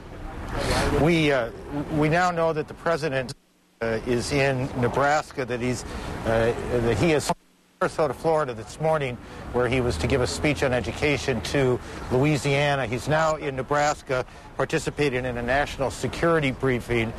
Former Secretary of State George Shultz is with us as well. Mr. Secretary, I assume that most of the conversation is going from Washington to the president. What are they telling him, would you guess? I don't know what we're telling him, but I know how I feel about this. First of all, there has been an act of war of the worst kind, namely against civilians, designed to disrupt and demoralize civilian life, as well as an act of war against the Pentagon. We know that this was carried out by an organization big enough to do something rather complex and complicated. So we have to know who those people are, and we have to go after them, but we have to do more than that. On the one hand, we have to learn what's coming and preempt it, and not be afraid to preempt potential terrorist acts against us.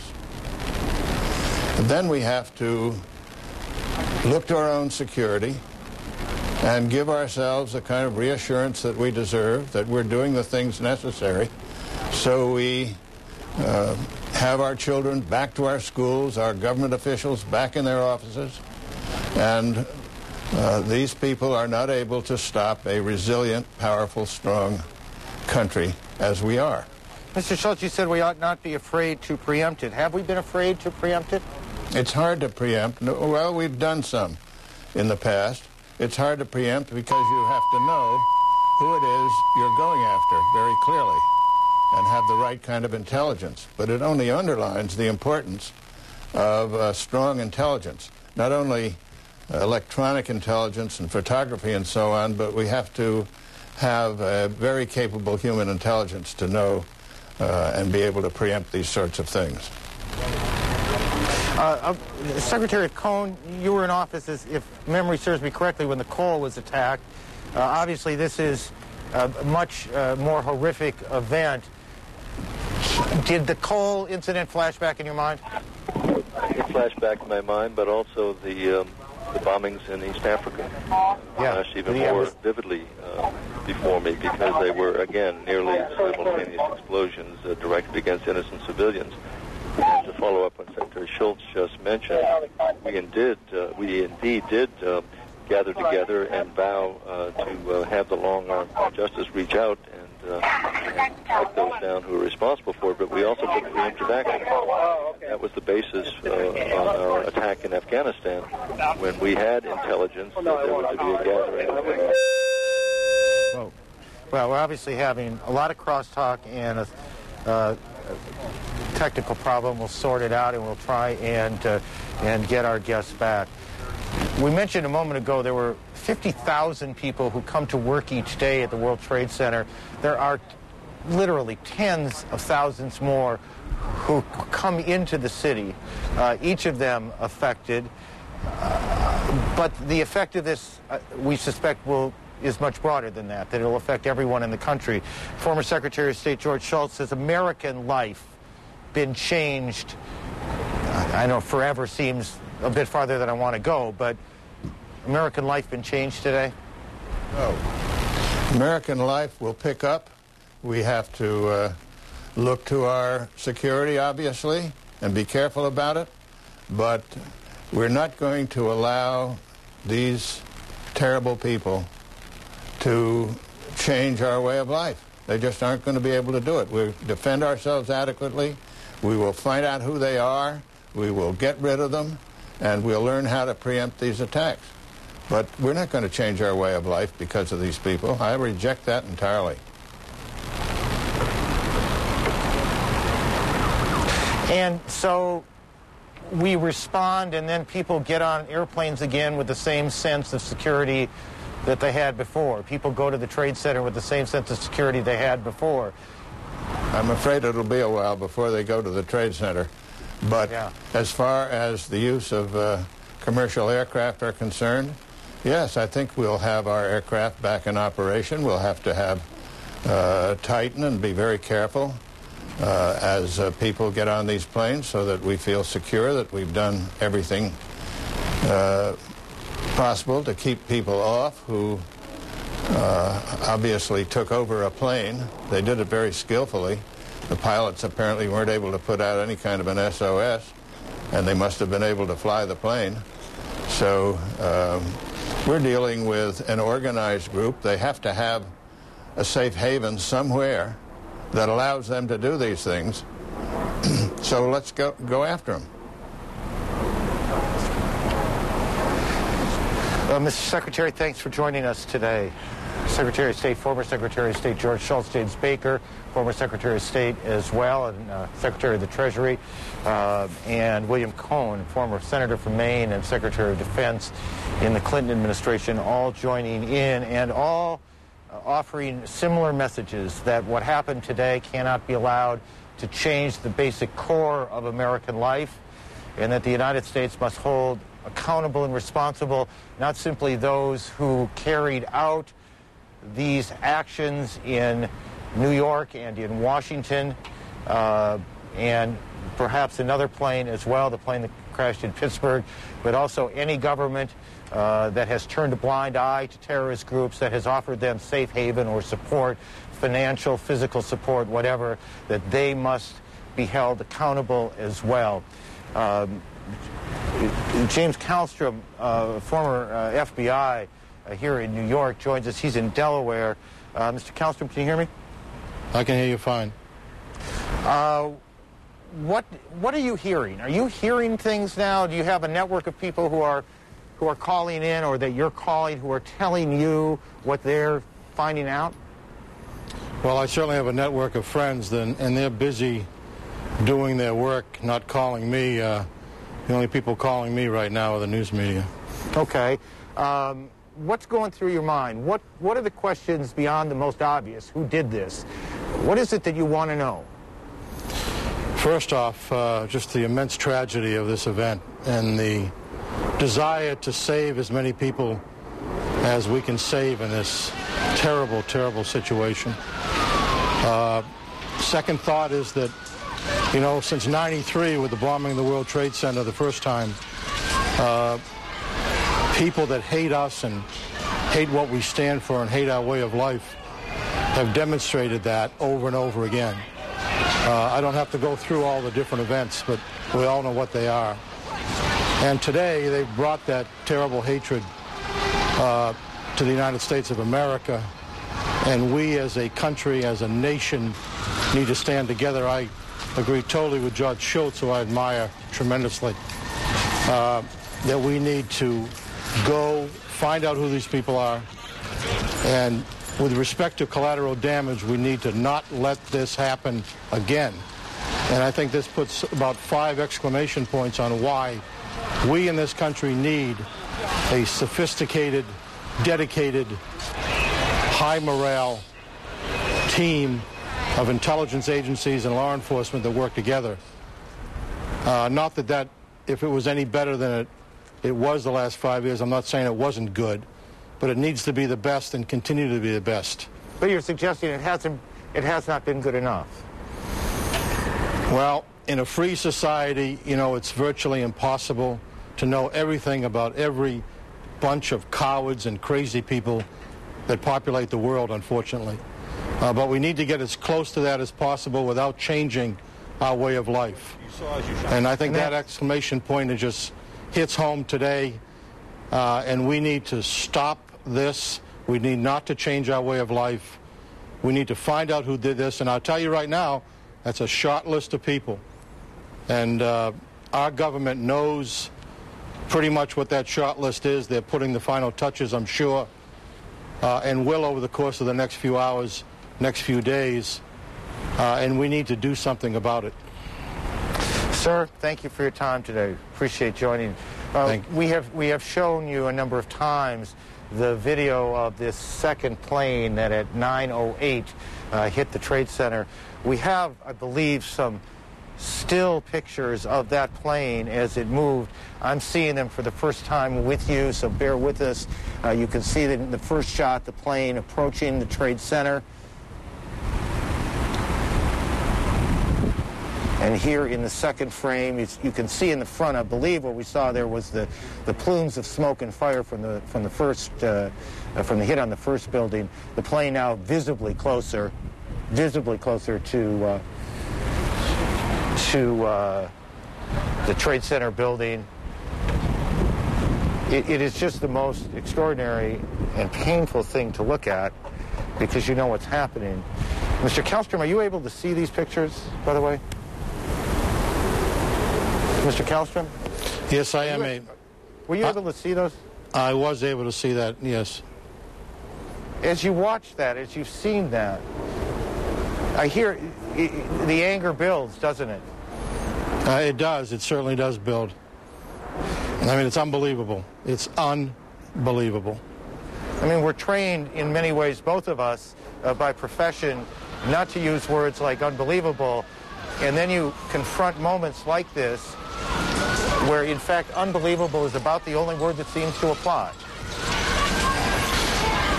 Yeah, I just can't, having lived through the tragedy of TWA Flight 800, which, as sad as that was, I mean, this is geometrically worse. And just thinking about the personal terror of all the people involved in this, the people on those planes. I'm sure there's teenagers and babies and adults and just normal people on those airplanes that suffered tremendous terrorism. Yes, sir, it is hard to imagine what it must have been like on those 4 airplanes because while the attacks on the buildings themselves happened quite quickly, these people in these airplanes were aware that something horrible was happening for perhaps an hour. The flight from Boston to New York, right around an hour, a little bit less. Clearly they knew this was something horrible had come into their lives. And they knew it for a long time. That's probably true. And think about the fact that people obviously took control of the plane and knew something about flying one of these sophisticated fly-by-wire airplanes. I don't know how much they knew. They knew enough, obviously, to crash it into the building. I can't imagine any American pilot crashing an airplane into one of these buildings. Now, sir, even with a gun to their head, they wouldn't do that. I was thinking exactly the same thing, that it is unimaginable to me, at least, that any pilot, no matter the circumstance, would have followed that order, crashed that plane into this building or that building.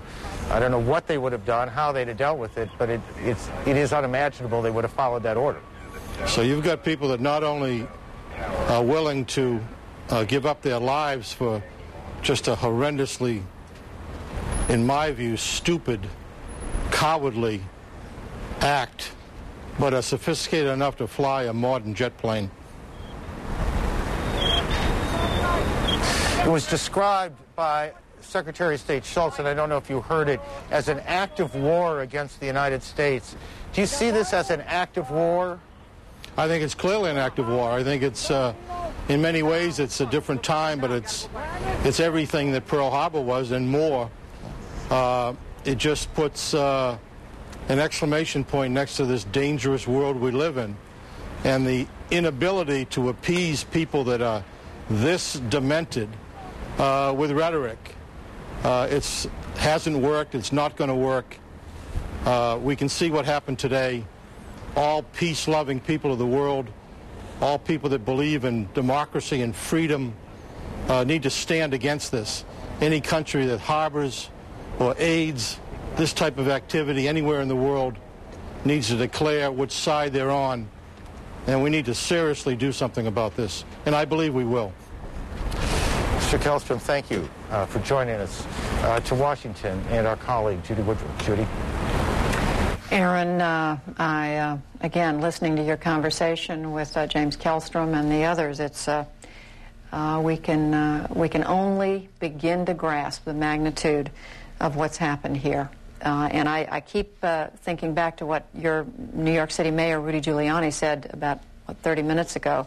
He looked at the camera and he said, it's safe here in New York City, everything is safe, but I would just say, without contradicting the mayor at all, that for so many people watching these pictures, it's very hard to believe or to know what is safe after 4 commercial jetliners caused the deaths that we have seen today.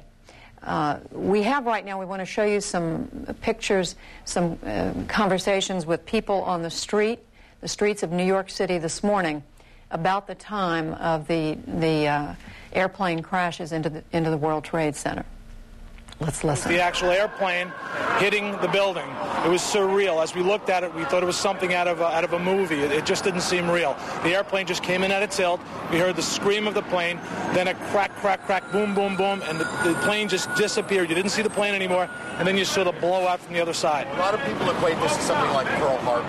You were there. You saw this. Put yourself in perspective that this is nothing's ever happened like this. Well, I now have images that will never leave my mind. As I'm walking up from, we walked down from downtown up to Grand Central here, and I just keep seeing that airplane hitting. I saw also prior to the second airplane hitting, while we were still standing there, I must have saw about 7 or 8 bodies flying through the air, coming from 80 floors up. Just they'd fall from the debris, and you just saw them cartwheeling down, bouncing off the building. It was devastating. I'm not an emotional person in the least. I actually felt tremendous emotion at that point, because I do have a lot of friends in both buildings. And I do know that last time, as I said, it took 2.5 hours for somebody on the 70th floor to get out of that building. It's absolutely devastating. I believe, being down there, is tens of thousands of people dead. That's what I believe at this point. You say you're not an emotional person, I see your eyes. I'm not emotional, at least, and now I'm very emotional about this. I have feelings of revenge, but I just sure hope that the government doesn't arbitrarily select an enemy and decide to, for political reasons, obliterate that enemy just for this. But I do hope they find the people that are responsible for this. You're shot in the back, shot. Joe, what do you do? And fell and just hit and just blew out the plaza we were on. It was complete dark. There is no light. So, thank God, somebody with little light came up because we couldn't even see what's happening. We all, with dust and debris and. How'd you get out? Well, the firefighter, somebody with little light came eventually, and we were following him. And go to. What did you do? I'm sorry. The police officer told everybody to form a human chain, and we held on to each other, and he flashed the light, and he directed us to Building 5, and we went out Building 5. Did you see people bleeding, and what did you see? Oh, everybody could see. You want blood? Here's blood. Everybody's bleeding. People are laying all over the floor. It's horrible. And I was there the first time, and this is twice. CNN producer Rose Arce on the streets of New York. She's joining us by telephone. Rose, can you hear me? Yes, I can, Judy. What are you seeing? Tell us where you are. I am about 2 blocks north of where the World Trade Center used to be standing, and I'm surrounded by firefighters who are just watching helplessly. They've had to suspend their rescue operation, and they're just watching a burning hulk of building right now. The front part of the World Trade Center has completely sheared off, as well as many of the upper floors. And every few minutes you'll hear like a small sort of a rumbling sound, almost like an explosion sound, and another chunk of it will come flying down into the street, creating a situation where rescue personnel just have not been able to get close to this building now for over an hour. Rose, how close are they to the building? I'd say the closest people are probably about 2 blocks north of there, just in front of where I am. I spoke to a firefighter a few minutes ago that said that he had to stand there and watch helplessly as at least a dozen people leapt from the upper floors of this building during a fire. Rose, when the mayor was asked this question at a news conference a little while ago, he said he wasn't able to answer, but given your vantage point, can you tell how large a perimeter, how many square blocks are we talking about that's been devastated? Well, I'd say that at least, up to 4 blocks north, really 5 blocks north of the World Trade Center, there is debris on top of buildings. There are buildings that have been pierced by debris. The streets are covered with several inches of soot and literally pieces of people's desks. There's office supplies. Where I'm standing right now, I can see there's letters on the floor. There's one woman's resume. There's some insurance papers. Things that clearly came from inside that building. And Rose, where again you are? How close to what's going on here? I'm about I'd say about 2.5 blocks north of the World Trade Center. And are you still seeing victims injured being taken away or walking away, or is no? That right now, there's absolutely nobody that's getting anywhere close to that building. There's just a huge and enormous pieces of debris just falling one right after the other. And as I said, firefighters a lot of them are just standing here helpless, wanting to go in and try to fight the fire, but just can't get any closer because of safety problems. And Rose, is your sense that there are enough emergency personnel there once they can? I mean, give us a sense of how many emergency personnel you see. There's an absolute small army of fire safety people. I mean, I even see immigration and naturalization service officers, federal marshals. There are trucks from all over New York. I see license plates, New Jersey, people from upstate New York. There's just a small army of people here, but there's just really not a whole lot that they can do for whoever may be left right now, because it is just such a dangerous situation.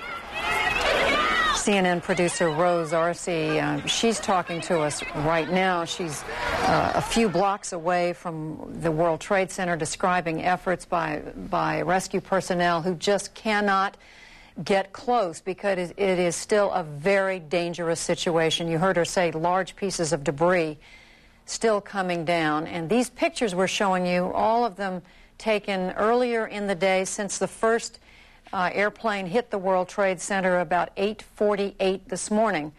And again, these are those still pictures that Aaron first referred to a few minutes ago. Still pictures of a commercial jetliner. This was the second one to come in. This was the plane, United Airlines Flight 175 that we now know has to be the one that Boeing 767 bound from Boston to Los Angeles. Instead, it ended up inside and going through incomprehensibly one of the towers of the World Trade Center. Just about a block and a half away here in Washington, a block and a half away from the White House, CNN senior White House correspondent John King. John, you were not traveling, of course, with President Bush, who went to Florida yesterday, but you have been talking to a number of people around the president who are trying to stay on top of what's happened. Trying to stay on top of what has happened, Judy, despite the fact that from the ground up anyway, the White House complex, which you see behind me, the building itself and the old executive office building, which is home to a number of senior administration officials, a virtual ghost town, evacuated this morning. The president, as we have reported, is now at a military installation in the Midwest. The president, first from Florida, stopped at a military installation in Louisiana. He was briefed. Then there was talk that he would come back to Washington, and administration officials saying they believe that is politically very important to send a signal to get the president back to the White House as soon as possible. But the president instead stopped at a second military installation in Nebraska. We are told he is participating in a National Security Council meeting by telephone. Vice President Dick Cheney has been in the White House, underground in the White House Operations Center, the Situation Room, which is a fortified command and control structure, throughout the day with other national security officials, receiving information from around the country and directing U.S. operations from there. We do know on Air Force One en route from Louisiana to the Midwest, the president spoke to the mayor of New York and the governor of New York. He's been in constant contact with officials back here, including members of the congressional leadership, who also have been asked by their security to go to a secure bunker area built for just such a situation, a national security emergency in the United States. The leaders of Congress taken as well to a secure location. Again, the White House grounds were evacuated when all this was taking place this morning. From this perch up here, which you are familiar with from anchoring Inside Politics, you can still see smoke wafting up from the Pentagon and National Airport across the Potomac River, usually one of the nation's busiest, of course, now completely shut down as part of the security precautions being taken here. We are told there is a priority on trying to get the president back to the White House, but priority number one is the president's security. And I've spoken to several senior administration officials as well as some security sources who say at this moment they know of no specific additional threats, but of course they were caught so completely off guard this morning, extra precautions being taken because of the scope of these devastating terrorist attacks. Judy? All right, John King at a location on top of an office building just a few blocks from the White House, as you can see, reporting on the scene there, where every federal building in the city of Washington has been evacuated. Joining us now on the telephone, former Georgia United States Senator Sam Nunn. Senator Nunn, are you in Atlanta, New York? Judy, I'm in Wilmington, Delaware. All right. Senator, longtime leader of the Senate Armed Services Committee, someone who has followed military affairs in this country for so long. What are you thinking right now?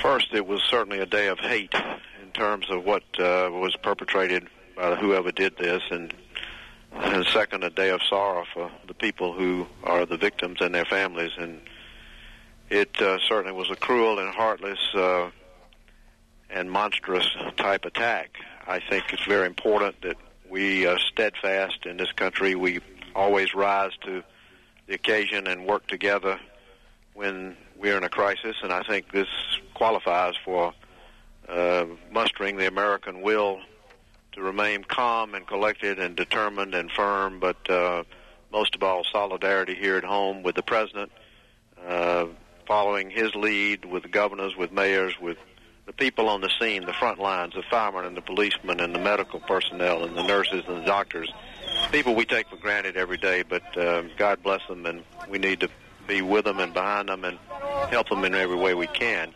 Certainly we need to learn lessons from this. We need to find out about the intelligence, find out why we didn't get some notification, whether we had information that we did not properly analyze, or whether all of those things come to mind.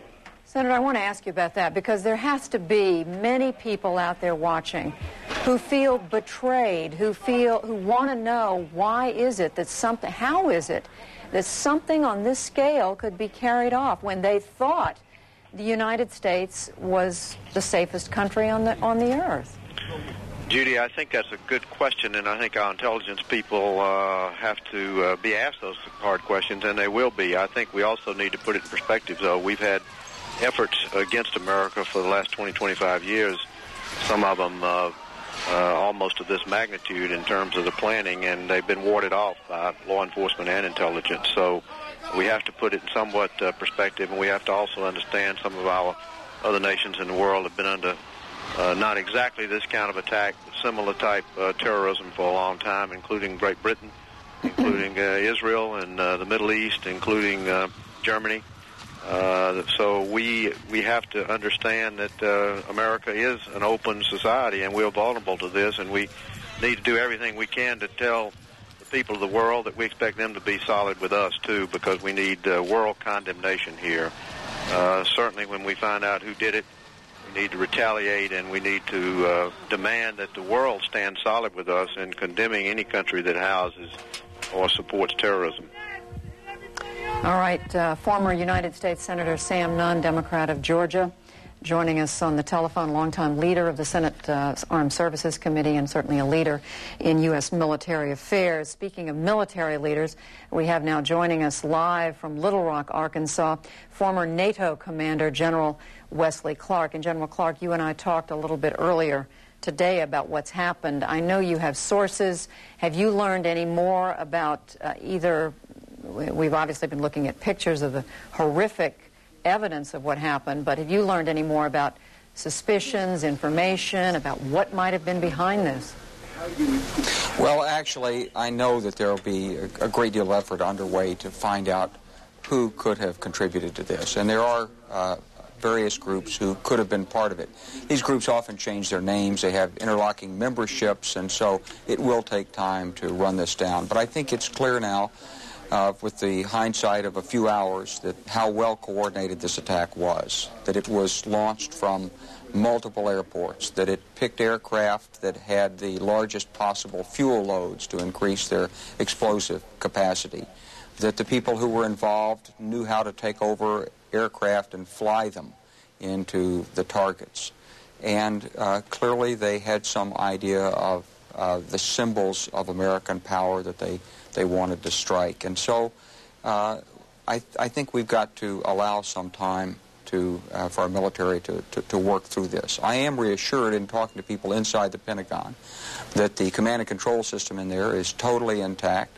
All of the men and women who were part of that command and control system are at their stations and have been throughout this. And so it's very smooth and very effective.